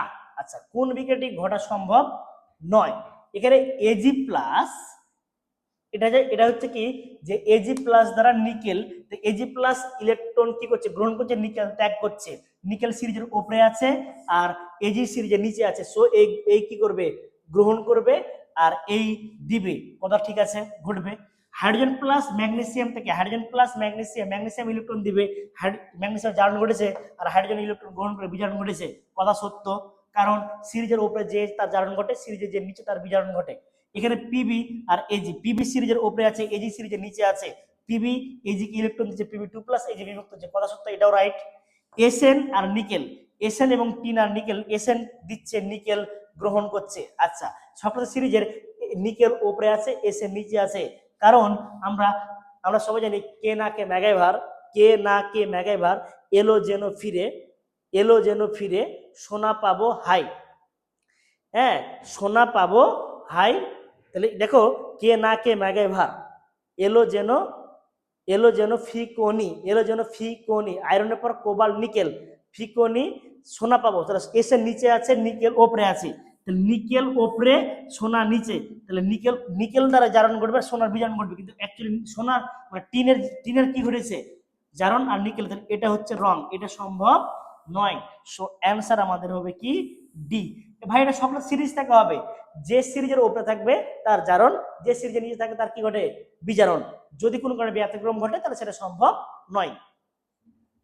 সিরিজের উপরে জারণ আর সিরিজের নিচে হচ্ছে কি বিজারণ। এই তো এবার চলে আসা হচ্ছে কি নিউক্লিওফাইল রূপে বেশি সক্রিয় কোনটি। ওকে ফাইন, তোমরা সবাই দেখো নিউক্লিওফাইল রূপে কোনটি বেশি সক্রিয়। আচ্ছা, নিউক্লিওফাইল রূপে বেশি সক্রিয় কোনটি সেটা তোমরা লক্ষ্য করো, যে আমরা সবাই জানি নিউক্লিওফাইল এর সক্রিয়তা কার্বোক্যাটায়ন, কার্বো অ্যানায়ন, এখানে কিন্তু দেওয়া আছে কি, দেখো দুইটা হচ্ছে আমাদের নিউক্লিওফাইল কারা দেয়, নিউক্লিয়াস আকর্ষণ। আচ্ছা, নিউক্লিয়াস আকর্ষণ কারা, নিউক্লিয়াসকে আকর্ষণ করে কাকে, ভাই টেকনিকটা বুঝো, নিউক্লিয়াসকে আকর্ষণ করে কারা, নিউক্লিয়াস পজিটিভ, তাকে আকর্ষণ করবে যে কোনো নেগেটিভ, তাহলে অ্যান্সার হবে এই দুটোর মধ্যে। আচ্ছা, এবার অ্যানায়নের মধ্যে সক্রিয়তা সিরিজ কোনটা। আচ্ছা, অ্যানায়নের সক্রিয়তা সিরিজ আমরা জানি যে ক্যাটায়নের সক্রিয়তা সিরিজ হচ্ছে কয় ডিগ্রি, 1 ডিগ্রি, আর তাহলে অ্যানায়নের সক্রিয়তা সিরিজ কি 3 ডিগ্রি, তো 3 ডিগ্রি না, এখানে 2 ডিগ্রি আছে, তাহলে অ্যান্সার বি, অ্যান্সার শেষ। কারণ অ্যানায়নের সক্রিয়তা সিরিজ নিউক্লিওফাইল রূপে কাজ করে, আমি একটা লিখে বলে দিচ্ছি, দেখো নিউক্লিওফাইল হয়, নিউক্লিওফাইল কারা হয়, নিউক্লিওফাইল অ্যানায়ন সম হয়, কারা হয়, অ্যানায়ন সমূহ, নিউক্লিওফাইল অ্যানায়ন সমূহ হয়। আচ্ছা, অ্যানায়নের মধ্যে নিউক্লিওফাইলের অ্যানায়নের সক্রিয়তা সিরিজ, অ্যানায়নের সক্রিয়তার সিরিজ, অ্যানায়নের সক্রিয়তা সিরিজ আগে আসবে কয় ডিগ্রি, আগে আসবে 3 ডিগ্রি, তারপরে হচ্ছে 2 degree, 1 degree, 3 degree, 2 degree, 1 degree, 3 degree, 2 degree, 1 degree, তারপরে আসছে হচ্ছে কি অ্যানায়ন মানে কি CH3 মাইনাস, CH3 কি হবে মাইনাস, তাহলে 3 2 1 CH3 মাইনাস, নিউক্লিওফাইলের অ্যানায়নের সক্রিয়তার ক্রম। এবার চলে আসো 25 নাম্বার, দেখো CH3 CH2 CHO, অ্যালডিহাইডকে জারণ করলে কি পাওয়া যায়, অ্যালকোহল। বিক্রিয়া সম্পন্ন হওয়ার পর কোন বন্ডে আয়ন শোষণ পাওয়া যাবে না। আচ্ছা, বিক্রিয়া হওয়ার পর বলছে যে কোন ব্যান্ডের আয়ন শোষণ পাওয়া যাবে না। আচ্ছা, অ্যালডিহাইড থেকে জারণ করার পর অ্যালকোহল পাচ্ছি, অ্যালডিহাইডকে জারণ করার পর আমরা কি পাচ্ছি বলতো, অ্যালডিহাইড পাচ্ছি। তাহলে এক্ষেত্রে আমাদের কোন ব্যান্ডেরটি কি বলছে, কোন ব্যান্ডের পাওয়া সম্ভব নয়। আচ্ছা, যেটা সম্ভব নয় সেটা আমরা কিভাবে করব, তাহলে সেটার ক্ষেত্রে আমাদের যা করা লাগবে সেটা তোমরা লক্ষ্য করো। এক্ষেত্রে বলা হচ্ছে কি যে CH3 CH2 CHO বিজারণ করলে অ্যালকোহল, অ্যালডিহাইড, এখানে অ্যালডিহাইড ও অ্যালকোহল কোন সম্পন্ন হওয়ার পর আয়ন শোষণ পাওয়া যাবে না। এখানে CC বন্ড আছে, CH বন্ড আছে, C ডাবল বন্ড আছে আর OH, তাহলে এই যে কীটনমূলকটা থাকছে না, কারণ এটা শোষণ করার পর বিক্রিয়া সম্পন্ন হওয়ার পর এই CO মূলক থাকবে না, অ্যান্সার হচ্ছে সি, এই ব্যান্ডটা পাওয়া যাবে না। কারণ দেখো এখানে কিন্তু কার্বন কার্বন বন্ড আছে, কার্বন হাইড্রোজেন বন্ড আছে, OH বন্ড আছে, কিন্তু CO বন্ড নাই। খুবই সহজ একটা কোশ্চেন ভাইয়া, জাস্ট বিক্রিয়া সংঘটিত হওয়ার পর বলেছে, তো বিক্রিয়া সংঘটন হওয়ার পর তো অ্যালকোহল হয়ে যায়, ওখানে তার কীটনমূলক থাকে না বা অ্যালডিহাইড মূলক থাকে না, এই কারণে সি অ্যান্সার। আশা করি সবাই বুঝতে পেরেছো।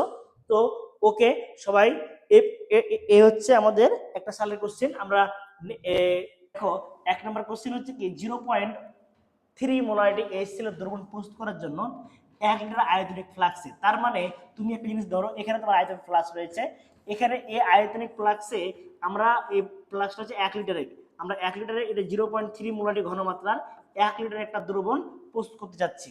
এখন কথা হচ্ছে কি যে 1.5 মোলারি HCl এবং পালিত পানি যোগ করে দাগ পর্যন্ত পূর্ণ করা হলো। 1.8 এর সাথে কি পরিমাণ যোগ করতে হবে, তাহলে এখানে তার আয়তন নাম্বার চেয়েছে অ্যান্সার। তো দেখো এই মুহূর্তে আমাদের সূত্রটা হচ্ছে কি V1S1 = V2S2। তাহলে অতএব V2 সমান আমরা লিখতে পারি V1S1 / S2। আচ্ছা V1 কত, 1 লিটার বলেছে, 1 লিটার মানে কি 1000 ml।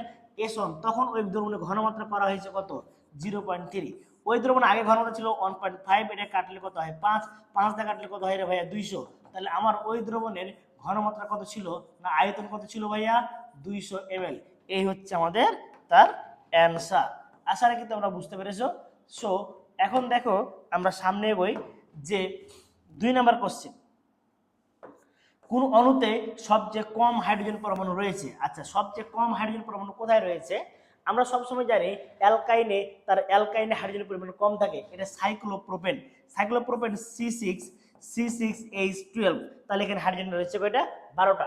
প্রোপিন C3H6, CnH2 প্রোপেনের ক্ষেত্রে প্রোপেন C3H হচ্ছে 8, প্রোপাইন C3H হচ্ছে ভাইয়া হচ্ছে 4। তাহলে দেখো অ্যালকাইন যৌগে সবসময় হাইড্রোজেন কি থাকে, কম থাকে। তাহলে আমাদের অ্যান্সার হচ্ছে প্রোপাইন।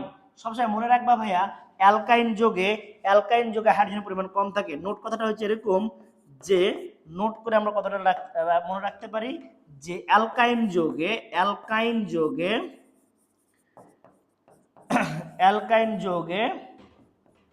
হাইড্রোজেনের পরিমাণ কম থাকে, অ্যালকাইন যৌগে হাইড্রোজেনের পরিমাণ কম থাকে। আচ্ছা তারপরের কোশ্চেনে চলে আসো, পজিটিভ সেলসিয়াস তাপমাত্রায় পানিতে mx এর সম্পর্কিত দ্রবণ, mx একটা যৌগ, এর সম্পর্কিত দ্রবণ x - সমান 10⁵ মোলারিটি হলে ওই লবণের দ্রাব্যতার গুণফল KSP কত, ওই লবণের দ্রাব্যতার গুণফল KSP কত। এখানে হবে ভাই একটা মিস্টেক আছে, 10⁻⁵ হবে। আচ্ছা তাহলে এর দ্রাব্যতা x দেওয়া আছে, তো আমরা দেখো mx কে বিয়োজন করলে কি পেতে পারি, m plus minus x minus. তাহলে এক্ষেত্রে দেখো KSP সমান ভাইয়া KSP সমান m plus into x minus third bracket, তার মানে s স্কোয়ার, তার মানে 10⁻⁵ এর উপরে কি করবা s স্কোয়ার। তাহলে 10⁻⁻ কি পাবো রে ভাইয়া 10, 10⁻⁻ কি পাবো 10। আশা রাখি তোমরা বিষয়টা বুঝতে পেরেছো। তাহলে অ্যান্সার কোনটা হচ্ছে বলো তো, অ্যান্সার হচ্ছে আমাদের বি। অ্যান্সার হচ্ছে কি ভাইয়া বি। অ্যান্সার বি করলে আমার এখানে হয়ে যাচ্ছে, এই আমার 3টা সলভ হয়ে গেছে। এরপরে দেখো তোমাদের ভাইয়া 4 নম্বর কোশ্চেন কি বলতেছে। 4 নম্বর কোশ্চেন বলছে হফম্যান ক্ষুদ্রাংশকরণ বিক্রিয়ায় মূল উপাদান কি। আচ্ছা হফম্যান ক্ষুদ্রাংশকরণ বিক্রিয়ার মূল উপাদান, হফম্যান ডিগ্রেশন বিক্রিয়া দ্বারা আমরা অ্যামিন উৎপন্ন করতে পারি। কি উৎপন্ন করতে পারি, অ্যামিন। কারণ অ্যাসিড অ্যামাইড থেকে দেখো যে CH3 C double bond O NH2 acid অ্যামাইডকে Br2 প্লাস সোডিয়াম হাইড্রোক্সাইডে বিক্রিয়া করলে এখান থেকে তৈরি করে 1 ডিগ্রি অ্যামিন বা প্রাইমারি অ্যামিন, আর এখানকার সোডিয়াম আর CO আর ও দিয়ে তৈরি করবে সোডিয়াম কার্বনেট প্লাস হচ্ছে সোডিয়াম ব্রোমাইড। তো এখানে দেখো আমার মূল উপাদান হচ্ছে এটা হচ্ছে মূল উপাদান হচ্ছে প্রাইমারি অ্যামিন। তাহলে আমরা পাচ্ছি কি এখানে অ্যামিন উৎপন্ন পাচ্ছি, এবং অবশ্যই এটা প্রাইমারি অ্যামিন বা 1 ডিগ্রি অ্যামিন হবে। আশা রাখি তোমরা বুঝতে পেরেছো। এরপরে চলে আসো, দেখো এই হফম্যান ডিগ্রেশন তোমরা এটা 100% দিয়ে রাখতে পারো ভাইয়া। হফম্যান ডিগ্রেশন বিক্রিয়া এত ইম্পর্টেন্ট তো বলে বোঝাতে পারবো না। হফম্যান ডিগ্রেশন কোশ্চেন হচ্ছে কি, হফম্যান ডিগ্রেশন কিসের মাধ্যমে পাওয়া যায়, বা আমাদের হফম্যান ডিগ্রেশন প্রধান উৎপাদের নাম কি, প্রাইমারি অ্যামিন। বা হফম্যান ডিগ্রেশন বিক্রিয়া দ্বারা কি উৎপন্ন করা হয়, নিচের কোনটি উৎপন্ন করা হয়। 1 2 3 ডিগ্রি অ্যামিন থাকলেও অ্যান্সার হবে 1 ডিগ্রি অ্যামিন। আচ্ছা এবার তুমি দেখো যে SN1 বিক্রিয়ায় কয় ধাপে সম্পন্ন হয়। সবসময় মাথায় রাখবা SN1 বিক্রিয়া 1 ঘটবে 2 ধাপে, আর SN2 ঘটবে 1 ধাপে। এবং আরেকটা জিনিস মনে রাখবো ভাইয়া, SN1 1 ছোট বড়টার ক্ষেত্রে ঘটে, মানে 3 ডিগ্রি RX, 2 ডিগ্রি RX এবং 1 ডিগ্রি RX। এবং তুমি দেখো SN2 এক ধাপে ঘটে, SN2 2টা বড় না, ছোটটার ক্ষেত্রে ঘটবে 1 ডিগ্রি RX, ছোটর ক্ষেত্রে 1 ডিগ্রি RX, দেখো 2 ডিগ্রি RX এবং কি ঘটবে এখানে 3 ডিগ্রি RX।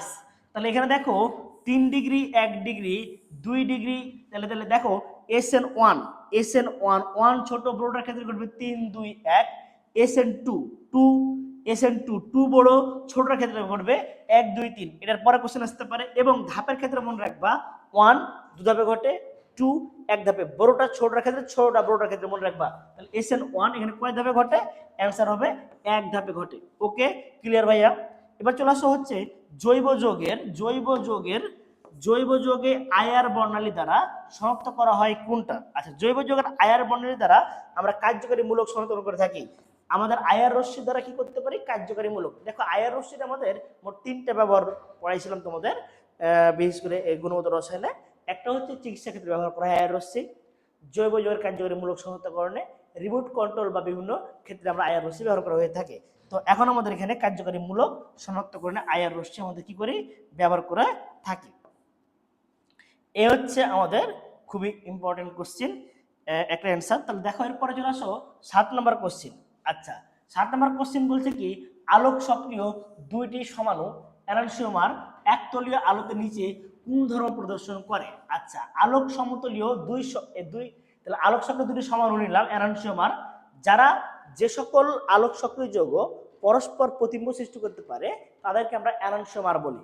এখন এই এনানসিওমারের তাহলে একতলীয় আলোতে নিজের কোন ধর্ম প্রদর্শন করে? তাহলে দেখো উভয় সমান মাত্রায় একই দিকে আবর্তন প্রদর্শন করে, উভয়ে ভিন্ন মাত্রায় বিপরীত দিকে আবর্তন করে, উভয় ভিন্ন মাত্রায় একই দিকে আবর্তন করে। দেখো উভয় ভিন্ন মাত্রায় একই দিকে আবর্তন করে, উভয় সমান মাত্রায় পরস্পরকে বিপরীত দিকে আবর্তন করে। তাহলে অবশ্যই উভয় সমান মাত্রায় বিপরীত দিকে আবর্তন করেন, কারণ তোমরা সবাই জানো যে এই যে CH3 বা COOH অ্যাসিড, CH3 H, দেখো HO, আমরা ল্যাকটিক অ্যাসিডকে যখন ধরছি, এটা এল ল্যাকটিক অ্যাসিড, লক্ষ্য করো ভাই, এল ল্যাকটিক অ্যাসিড, আমরা যখন একে দর্পণ ধরছি তখন এটা উল্টে যে HC, এখানে OH, এখানে COOH, এখানে CH3, এর ঘূর্ণন, এটা হচ্ছে ডি ল্যাকটিক অ্যাসিড, এটা হচ্ছে ডি ল্যাকটিক অ্যাসিড। আচ্ছা, এর ঘূর্ণন কোণ প্লাস, সরি এল ল্যাকটিক হচ্ছে -2.24 ডিগ্রি, এর ঘূর্ণন কোণ প্লাস 2.24 ডিগ্রি। তাহলে এরা পরস্পর, দেখো পরস্পর বিপরীতে হচ্ছে, চেঞ্জ হচ্ছে, এবং আবর্তন কি দেখছে? বিপরীত। তাহলে এরা উভয় কিন্তু সমান এবং বিপরীত দিকে আবর্তন করে, ঘূর্ণন থাকে। তাহলে অ্যান্সার হবে ভাইয়া ডি।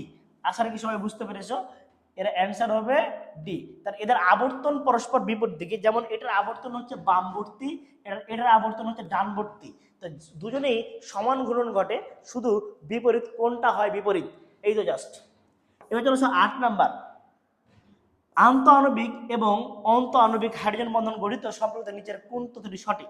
আন্তঃআণবিক আর অন্তঃআণবিক হচ্ছে ভাইয়া, অন্তঃআণবিক একই যৌগের দুটি পরমাণু, এটা হচ্ছে একই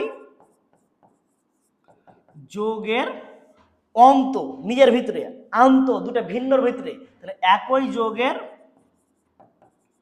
দুটি পরমাণুর মধ্যে। আচ্ছা, এবার চলে আসো আন্তঃআণবিক কার ক্ষেত্রে ঘটছে? দুটি ভিন্ন যৌগের ক্ষেত্রে, দুটি ভিন্ন যৌগের ক্ষেত্রে।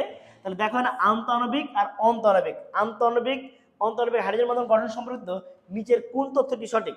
এখানে দেখো CH3COH, এটা অন্তঃআণবিক হাইড্রোজেন বন্ধন ঘটে, নো, ভুল কথা, এটা আন্তঃআণবিক ঘটে, এটা হচ্ছে না। এবার CH3OCH অ্যালডিহাইড, অর্থো হাইড্রক্সি বেঞ্জিলডিহাইড, এটা আন্তঃআণবিক হাইড্রোজেন বন্ধন ঘটে।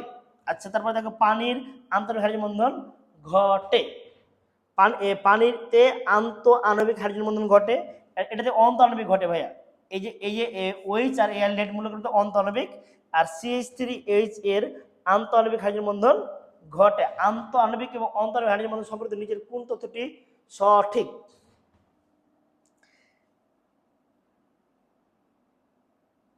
CH3 এটাও আন্তঃআণবিক হাইড্রোজেন বন্ধন ঘটে, এটা আন্তঃআণবিক হাইড্রোজেন বন্ধন ঘটে। তাহলে 8 নম্বরে দেখো, এই কোশ্চেনটা হচ্ছে কি যে আন্তঃআণবিক হাইড্রোজেন বন্ধন ঘটে। তাহলে এক্ষেত্রে দেখো যে CH3, এই CH3 এখানে আমাদের এটা আন্তঃআণবিক, কারণ পানির মধ্যে কি ঘটে? আন্তঃআণবিক হাইড্রোজেন বন্ধন ঘটে। তবে এই কোশ্চেনটার এই যে অ্যালকোহল যে আছে না, ইথানল, ইথানলের মধ্যেও আন্তঃআণবিক হাইড্রোজেন বন্ধন ঘটে থাকে। তাহলে এখন দেখো এখানে সি হচ্ছে পারফেক্ট অ্যান্সার, সব থেকে সিটা গ্রহণযোগ্য। দুটা যদি এটা অপশন না থাকতো তাহলে ডি অ্যান্সার হওয়ার চান্স হতো, কিন্তু সি এখানে অধিক গ্রহণযোগ্য, কারণ পানির মধ্যে আন্তঃআণবিক হয়। কারণ একটা পানির অণু দেখো, একটা পানির অণু, এই যে একটা পানির অণু অপর একটা পানির অণুর মধ্যে ও এইচ, ও এদিকে এইচ, এদিকে এইচ, এরা ডেল পজিটিভ, এরা ডেল নেগেটিভ, এদের মধ্যে হাইড্রোজেন বন্ধন গঠন করে থাকে। ওকে, এই হচ্ছে আমাদের অবস্থা। তাহলে ও এইচ ও এইচ, কিন্তু দেখো এখানে কিন্তু চাইলেও ও এইচ মূলক থাকলো, এই মিথানলের কারণে ও এইচটা এখানে কি ও, এদিকে এইচ, সাপোজ ও দিলাম, এদিকে এইচ, এদিকে CH3, তাহলে ও এইচ CH3 এটা সম্ভব না, বুঝছো? যে এইচ এই হচ্ছে এই কারণে এখানে আন্তঃআণবিক হাইড্রোজেন বন্ধন কার ক্ষেত্রে বেশি ঘটছে? পানির ক্ষেত্রে বেশি গ্রহণযোগ্য হচ্ছে, এটা মনে রাখো। তাহলে হলো ভাইয়া, এবার চলে আসো যে কোন ধনাত্মক আয়ন বর্ণহীন জলীয় দ্রবণ তৈরি করে? কোন ধনাত্মক আয়ন বর্ণহীন জলীয় দ্রবণ তৈরি করে? আচ্ছা, বর্ণহীন কোনটা করবে? যেটা হচ্ছে কি এখানে জিঙ্ক ভাইয়া, কারণ তুমি দেখো অবস্থান্তর মৌলগুলো রঙিন যৌগ গঠন করে, আর যেটা অবস্থান্তর মৌল না সেটা রঙিন যৌগ গঠন করতে পারে না, সেটা বর্ণহীন গঠন করে। জিঙ্ক এখানে অবস্থান্তর মৌল নয়, এটা অবস্থান্তর মৌল নয়। এখানে অবস্থান্তর মৌল নয় হচ্ছে স্ক্যান্ডিয়াম 3+ আর জিঙ্ক 2+, এই দুটা বর্ণহীন হয় ভাইয়া, মনে রাখবা, এটা প্রচুর পরিমাণে কোশ্চেন আছে। স্ক্যান্ডিয়াম 3+ এবং জিঙ্ক 2+, স্ক্যান্ডিয়াম 3+ এবং জিঙ্ক 2+ বর্ণহীন হয়। এবার চলে আসো 11 নম্বর, কার্বন মনোক্সাইডের বন্ধন ক্রম কত? আচ্ছা, কার্বন মনোক্সাইডের বন্ধন ক্রম, তাহলে এর হচ্ছে বন্ড অর্ডার, বন্ধন ক্রম। তোমরা বন্ধন ক্রম বের করবা হচ্ছে, আমি তোমাকে নিনজা টেকনিক শিখাই দিচ্ছি। দুটি পরমাণুর বিজোড় ইলেকট্রন, দুটি পরমাণুর বিজোড় electron plus cation minus anion divide by 2। দুটি পরমাণু বিজোড় electron plus cation plus anion, যদি কখনো প্লাস মাইনাস থাকে, যদি এখানে কার্বন মনোক্সাইডে প্লাস মাইনাস নাই, তাহলে কার্বনের বিজোড় ইলেকট্রন 4টা, অক্সিজেনের বিজোড় ইলেকট্রন 2টা। তাহলে দেখো এখানে bond order BO of CO এর জন্য বন্ড অর্ডার মানে বন্ধন ক্রম চলে আসছে। তাহলে কার্বনের 4টা বিজোড়, অক্সিজেন 2টা, ডিভাইড বাই 2, এর বন্ড অর্ডার 3, অ্যান্সার হবে 3, ডি অ্যান্সার শেষ। তাহলে বন্ড অর্ডার কি বললাম? যে পরমাণুগুলো থাকে ওই পরমাণুর বিজোড় ইলেকট্রন, ওই পরমাণুগুলোর বহিস্থ শক্তি স্তরের বিজোড় ইলেকট্রন, আর ক্যাটায়ন প্লাস হচ্ছে অ্যানায়ন। কার্বনের বিজোড় ইলেকট্রন কয়টা আছে? একটা কার্বনের বহিস্থ শক্তি স্তরে 4টা বিজোড়, আর এর হচ্ছে বহিস্থ শক্তি স্তর। যদি তুমি মনে করো আরেকটা সূত্র শিখতে যাও, বন্ড অর্ডারে দেখো আরেকটা সূত্র আছে, বন্ড অর্ডার সমান যে 8 - A plus 8 - B plus C minus A divide by 2। এখানে এই সূত্র ইউজ করতে পারো, 8 - A মানে A দ্বারা A হচ্ছে A এবং B হচ্ছে বহিস্থ সেলের ইলেকট্রন সংখ্যা। তোমরা এটা অ্যাপ্লাই করতে পারো, এটাও অ্যাপ্লাই করতে পারো। বর্ণনার 8 - A plus 8 - B plus C minus A করলেও তুমি করতে পারো। তাহলে এখানে হচ্ছে কি যে বহিঃশক্তি স্তরের বিজোড় ইলেকট্রন আমরা সরাসরি বের করতে পারি, কার্বনের বহিঃ 4টা, অক্সিজেন 2টা, আমাদের মুখস্থ হয়ে যায় অনেক সময়। আর না হলে করতে পারো 8 - 4 4, 8 - 6 2, তাহলে 4 আর 2 6, আর ক্যাটায়নের অ্যানায়ন নাই 6/2 8। এটাও করতে পারো ভাইয়া, এটাও করতে পারো। বর্ণনার জন্য তোমরা দুটাই অ্যাপ্লাই করতে পারো। আচ্ছা, এবার চলে আসো 12 নম্বর কোশ্চেনে। এখানে দেখো ক্রোমিয়াম হেক্সাসায়ানোক্রোমেট 3 ব্যান্ডের ক্রোমিয়ামের জারণ মান কত। আচ্ছা, এখানে জারণ মান বের করার আমি তোমাদের সহজ কিছু টেকনিক শিখাই দিই। যে জটিল যৌগের জারণ মানের ক্ষেত্রে তোমাকে দেখতে হবে এখানে যে লিগ্যান্ডটা ইউজ করছো, লিগ্যান্ডটা ধনাত্মক না ঋণাত্মক লিগ্যান্ড। তোমাকে দেখতে হবে লিগ্যান্ডটা কি, ধনাত্মক লিগ্যান্ড না ঋণাত্মক লিগ্যান্ড। এখানে লিগ্যান্ড সায়ানাইড ঋণাত্মক লিগ্যান্ড, তো সায়ানাইড কয়টা আছে ভাইয়া? 6টা, তাহলে মাইনাস কি পাচ্ছি 6। এবং তাহলে দেখো আমাকে -3 বেশি রাখতে হবে, তাহলে এখানে ক্রোমিয়াম অবশ্যই কি আছে +3, কারণ আমার একটা সায়ানাইড -1, তো 6টা সায়ানাইডে -6, তাহলে আমার এখানে দিন শেষে কি থাকতে হবে 3 মাইনাস রাখতে হবে, তাহলে অবশ্যই এখানে +3 রাখতে হবে। তাহলে এখানে ক্রোমিয়ামের জারণ মান হচ্ছে +3, তাহলে আমাদের অ্যান্সার হচ্ছে কি বলতো এ। অ্যান্সার হচ্ছে কি এ। এ হচ্ছে আমাদের কথা। তো এবার দেখো তারপরে কোশ্চেনে চলে আসো যে কোনটি লুইস অ্যাসিড নয়। আচ্ছা, লুইস অ্যাসিড কাকে বলে? যে সকল যৌগ অষ্টক সংযোজন থাকে মুক্ত জল ইলেকট্রন গ্রহণ করে তাকে আমরা লুইস অ্যাসিড বলি। লুইস অ্যাসিড সাধারণত গ্রুপ হচ্ছে 13 যৌগগুলো হয়ে থাকে, গ্রুপ 13, এবং ধাতব ক্যাটায়নগুলো লুইস অ্যাসিড হয়। এক কথায় যারা হচ্ছে মুক্ত জল ইলেকট্রন গ্রহণ করে তারাকে লুইস অ্যাসিড বলে। লুইস অ্যাসিড কারা হয় দেখো, লুইস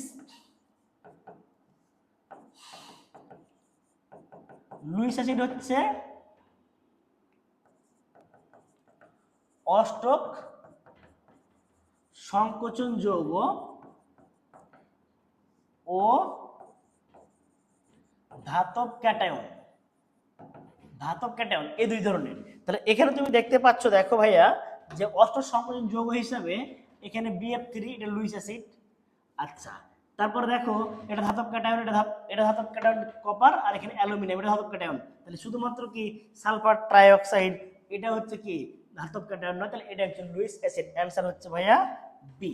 অ্যান্সার হচ্ছে বি, SO3, কারণ SO3 যে মুক্ত জলীয় ইলেকট্রন রয়েছে, SO3 তে মুক্ত জলীয় ইলেকট্রন রয়েছে, ওই মুক্ত জলীয় ইলেকট্রন দান করতে পারে, আর দান করলে সেটা যে লুইস কি ক্ষার হয়ে যায়, তাই এখানে SO3 লুইস ক্ষার, আর BF3 অষ্ট সংকোচন যৌগ। তোমরা মনে রাখবা গ্রুপ 13, মনে রাখবা ভাই একটা জিনিস, যে group 13 halide, group 13 halide Luis acid, group 13 halide গুলো লুইস অ্যাসিড হয়। এখন BF3 গ্রুপ 13 না, বিব্রন গ্রুপ 13 না, এই গ্রুপ 13 হ্যালাইডটা হচ্ছে লুইস অ্যাসিড। যত প্রকার group 13, BF3, BCl3, aluminium chloride, aluminium chloride, এগুলো প্রত্যেকটাই হচ্ছে ভাই গ্রুপ 13 যৌগ, আর গ্রুপ 13 হ্যালাইড গুলোই লুইস কি হয় অ্যাসিড হয়। যৌগ যৌগ কোশ্চেন আছে। এবার তোমরা চলে আসো ভাইয়া 14 নম্বর কোশ্চেন, নিচের কোনটি সঠিক? ক্যাটায়নের আকার মূল পরমাণুর আকারের চেয়ে বড়। ক্যাটায়নের আকার মূল পরমাণুর আকারের চেয়ে, দেখো ক্যাটায়নের আকার মূল পরমাণুর আকারের চেয়ে কি হয় বড়? জি না, যে কোনো ক্যাটায়নের আকার সবসময় কি ছোট হয়, কারণ ইলেকট্রন ত্যাগ করলে আকার ছোট হয়ে যায়, ভুল কথা। অ্যানায়নের আকার মূল পরমাণুর চেয়ে ছোট হয়, নো। একটা অ্যানায়ন যখন ইলেকট্রন গ্রহণ করে, তখন বৈশিষ্ট্যের ইলেকট্রন সংখ্যা বেড়ে যায়, আকার কি হয়ে যায় বড় হয়ে যায়। হচ্ছে না, একই গ্রুপের আয়নিক আকার উপর থেকে নিচে ক্রমশ হ্রাস পায়। একই গ্রুপের উপর থেকে নিচে গেলে আয়নিক আকার বৃদ্ধি পায়, কারণ তুমি দেখো যত উপর থেকে নিচে যাব ধীরে ধীরে তার একটা করে নতুন নতুন কি যুক্ত হয়, শক্তিস্তর যুক্ত হয়। তো নতুন নতুন শক্তিস্তর যুক্ত হলে আকার কি হয় বড় হয়, ক্রমশ এখানে বড় হচ্ছে। একই ধাতুর বিভিন্ন ক্যাটায়নের আকার এদের চার্জ সংখ্যার সাথে কি হ্রাস পায়। তাহলে একই ধাতুর বিভিন্ন ক্যাটায়নের আকার এদের চার্জ সংখ্যা বৃদ্ধির সাথে সাথে কি হয় হ্রাস পায়। তাহলে দেখো একই ধাতুর বিভিন্ন ক্যাটায়নের আকার তাদের চার্জ সংখ্যার বৃদ্ধির সাথে সাথে হ্রাস পায়, কথাটা এখানে সঠিক। তাহলে এখানে কারণ যত চার্জ পাবে, দেখো যে আমরা অ্যালুমিনিয়াম প্লাস একটা ইলেকট্রন ত্যাগ করে, যখন অ্যালুমিনিয়াম 2+ দুটো ইলেকট্রন ত্যাগ করলে বৈশিষ্ট্যের ইলেকট্রন সংখ্যা কমে যায়, কেন্দ্রের পটেনশিয়াম থেকে আকর্ষণ বেড়ে যায়। যখন তুমি অ্যালুমিনিয়াম 3+ করবা, কেন্দ্রে কিন্তু প্রোটন 13টাই আছে, বাইরে ইলেকট্রন 10টায় গেছে, 13টা মিলে 10টাকে আকর্ষণ করলে আকার ছোট হয়ে যায়। যত চার্জ সংখ্যা বৃদ্ধি পাবে তার আকার ক্রমশ কি হয় হ্রাস পায়। ওই কথাটা বলা হচ্ছে চার্জের সংখ্যার বৃদ্ধির সাথে সাথে কি পায় আকার হ্রাস পায়। তাহলে ইহা সঠিক অ্যান্সার, আমাদের সঠিক হচ্ছে ডি। ওকে, এবার চলে আসো ভাইয়া 16 নম্বর কোশ্চেন। তাহলে এখানে হচ্ছে কি যে 16 নম্বর কোশ্চেনে যদি চলে আসি আমরা, Fe(CN)6 আয়নে এপিতে কি প্রকারের অরবিটাল সংকরণ ঘটেছে। আচ্ছা এখানে দেখো আমরা একটা শর্টকাট সিস্টেম শিখাই দিই। জটিল যোগের সংকরায়ন, জটিল যোগের সংকরায়ন, জটিল যোগের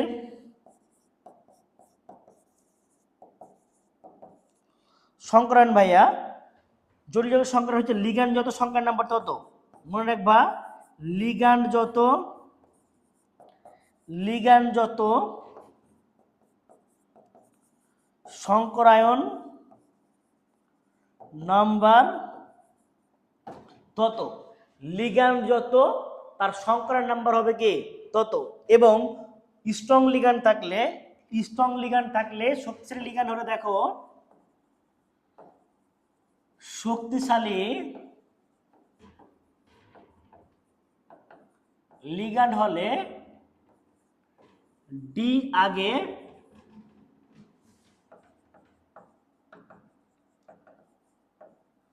দুর্বল লিগ্যান্ড হলে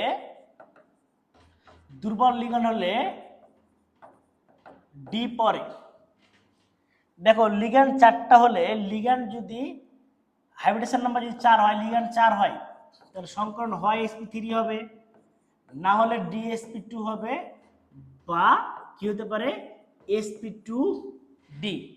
sp2d শুধুমাত্র একটা যৌগের হয়, কপার অ্যামোনিয়াম 4 2+, এই যৌগটার ক্ষেত্রে হয় ব্যতিক্রম ভাবে।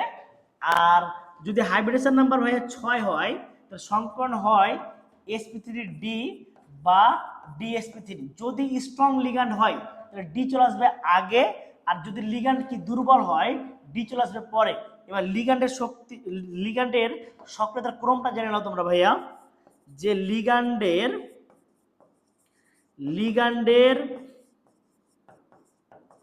সক্রিয়তার ক্রম, লিগ্যান্ডের সক্রিয়তার ক্রম হচ্ছে সব থেকে স্ট্রং লিগ্যান্ড হচ্ছে CO কার্বনিল, তারপর সায়ানাইড, তারপরে ভাইয়া অ্যামোনিয়াম, তারপর EN ইথাইল অ্যামিন, তারপর হচ্ছে কি পানি, তারপর হচ্ছে কি OH হাইড্রো অক্সিল,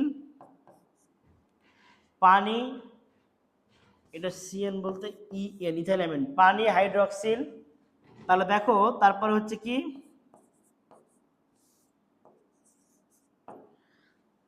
Cl-, তাহলে পানি হাইড্রোক্সিল Cl-, ওগুলো সবগুলো হচ্ছে দুর্বল লিগ্যান্ড, আর এগুলো হচ্ছে সবগুলো হচ্ছে কি স্ট্রং লিগ্যান্ড। এইটা হচ্ছে স্ট্রং লিগ্যান্ড, আর এগুলো হচ্ছে কি লিগ্যান্ড ভাইয়া দুর্বল লিগ্যান্ড। এগুলো শক্তিশালী লিগ্যান্ড,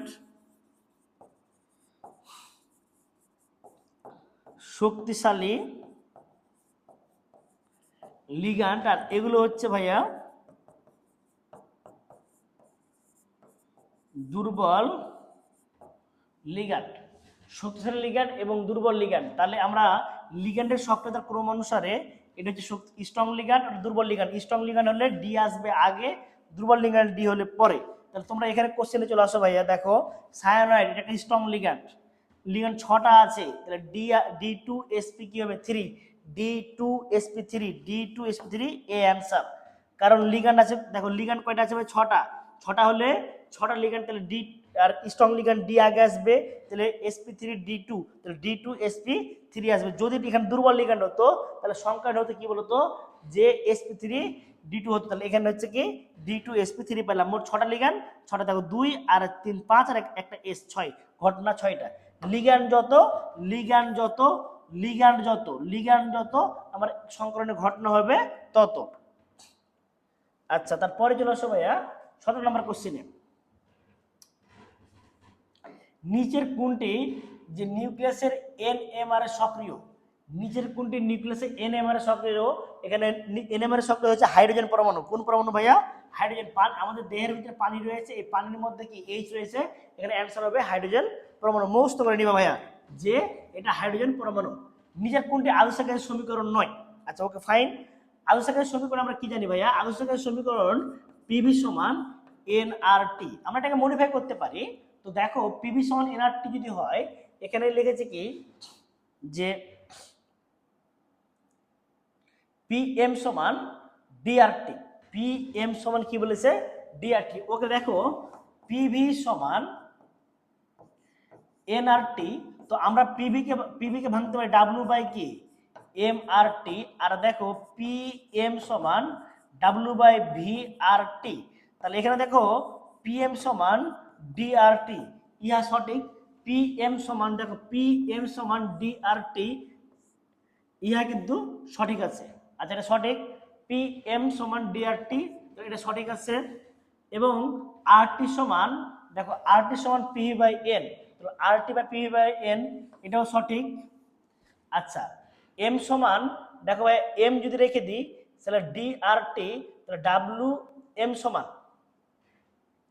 M সমান কি হতে পারে WRT divided by WRT by PV, এটাও ঠিক। তাহলে এখানে আমাদের এই যাতে M সমান DRT,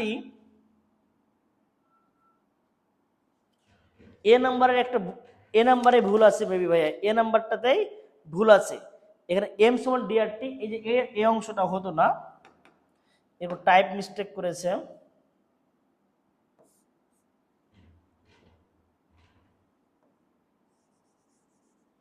এই তো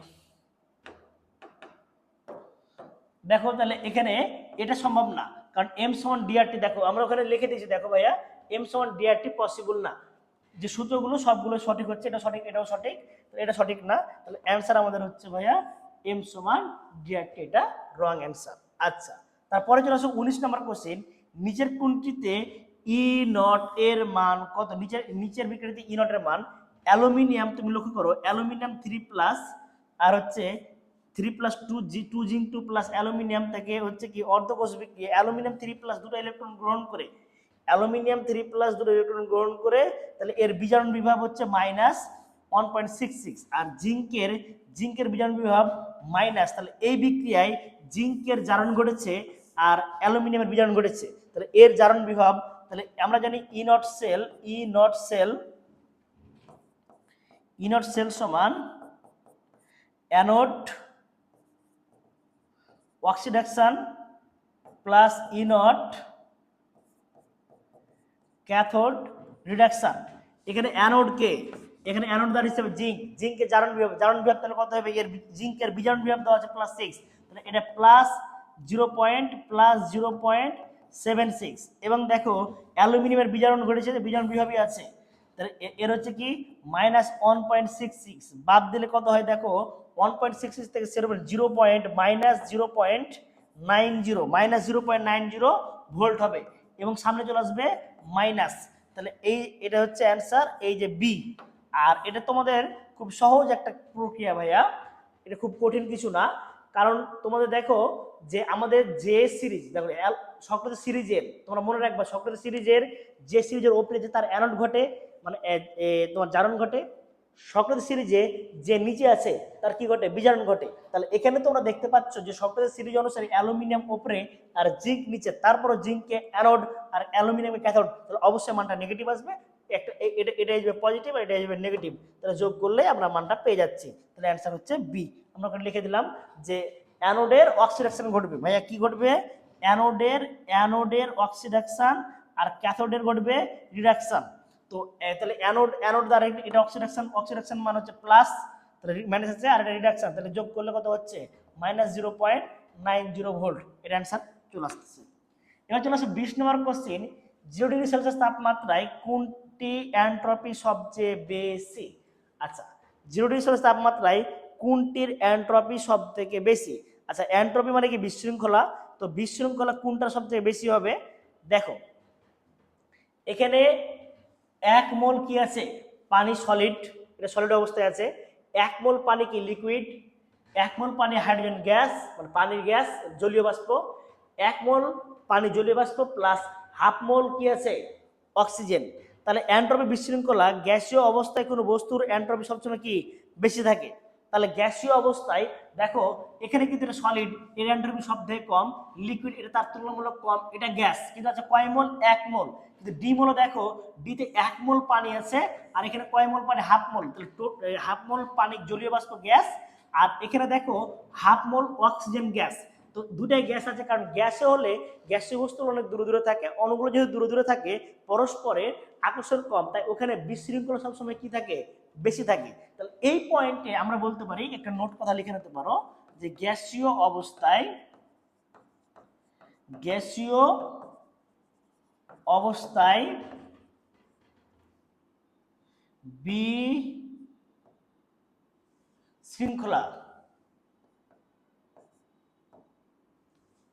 বিশৃঙ্খলা গ্যাসীয় অবস্থায় কি থাকে, বিশৃঙ্খলা বা এন্ট্রপি,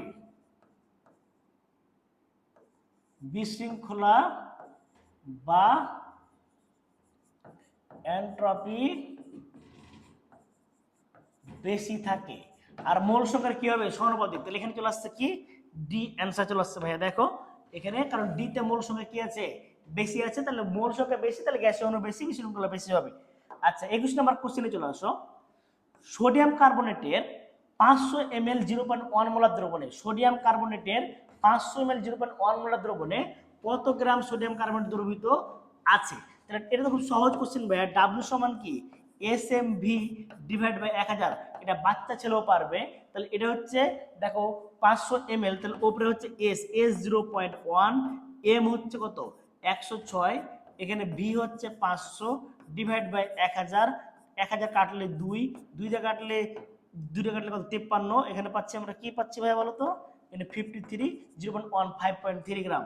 এই যে 5.3 গ্রাম, এ হচ্ছে অ্যান্সার, কারণ এটা 500 ml আছে, 250 ml হলে 2 পয়েন্ট হতো। ওকে, এবং খুবই ইম্পর্টেন্ট একটা কোশ্চেন ভাইয়া, আশা করি তোমরা বুঝতে পেরেছো।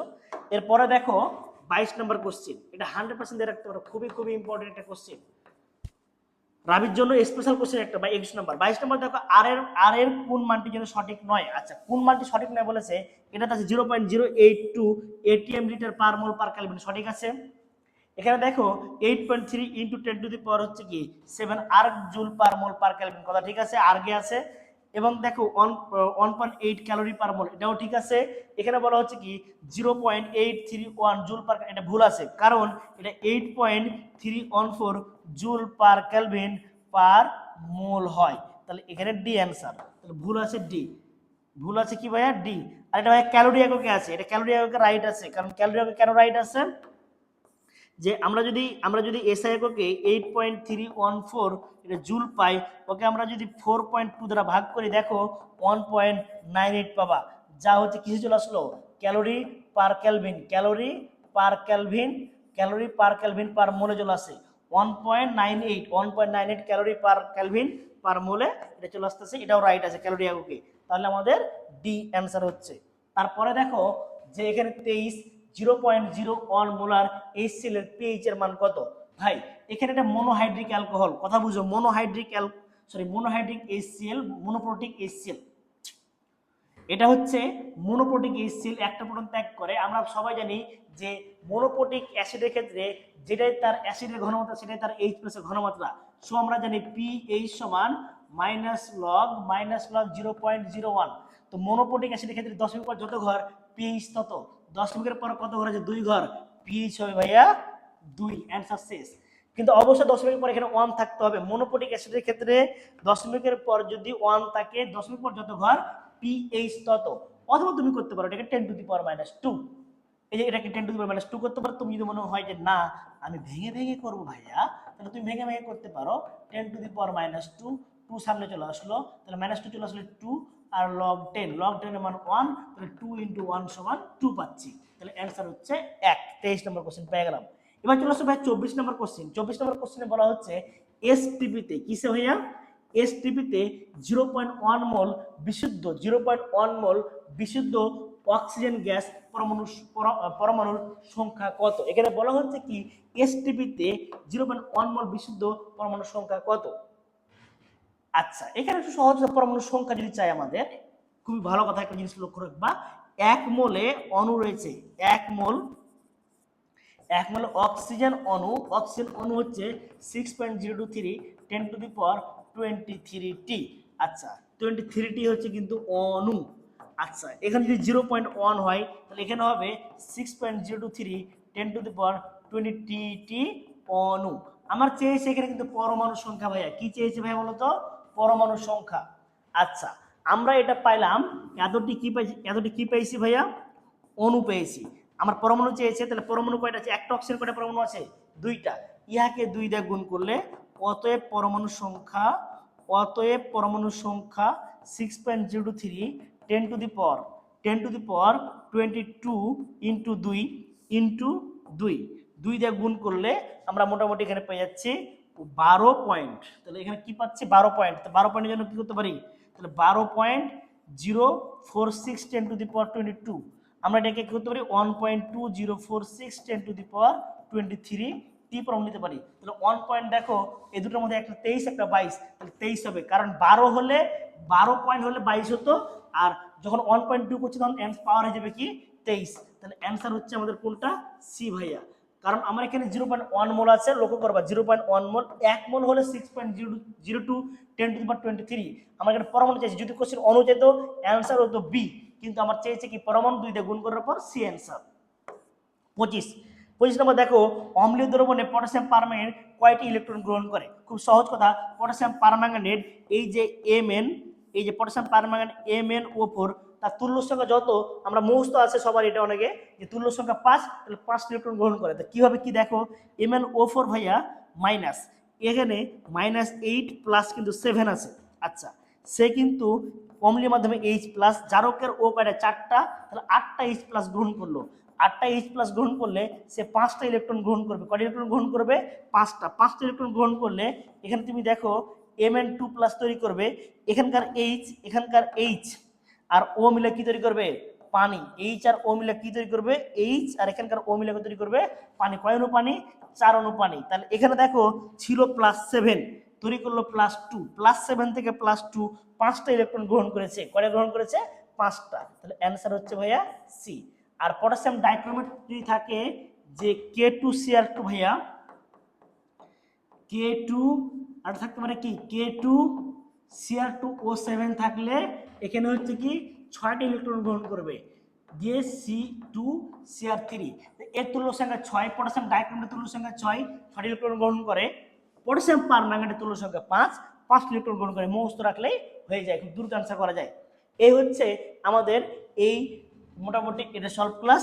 আমরা আরো সামনে যেতে পারি, আরো সামনে আমরা ক্লাস নিয়ে আসতেছি। সবাই আমাদের চ্যানেলে সাবস্ক্রাইব করে থাকো এবং ফলো করে থাকো।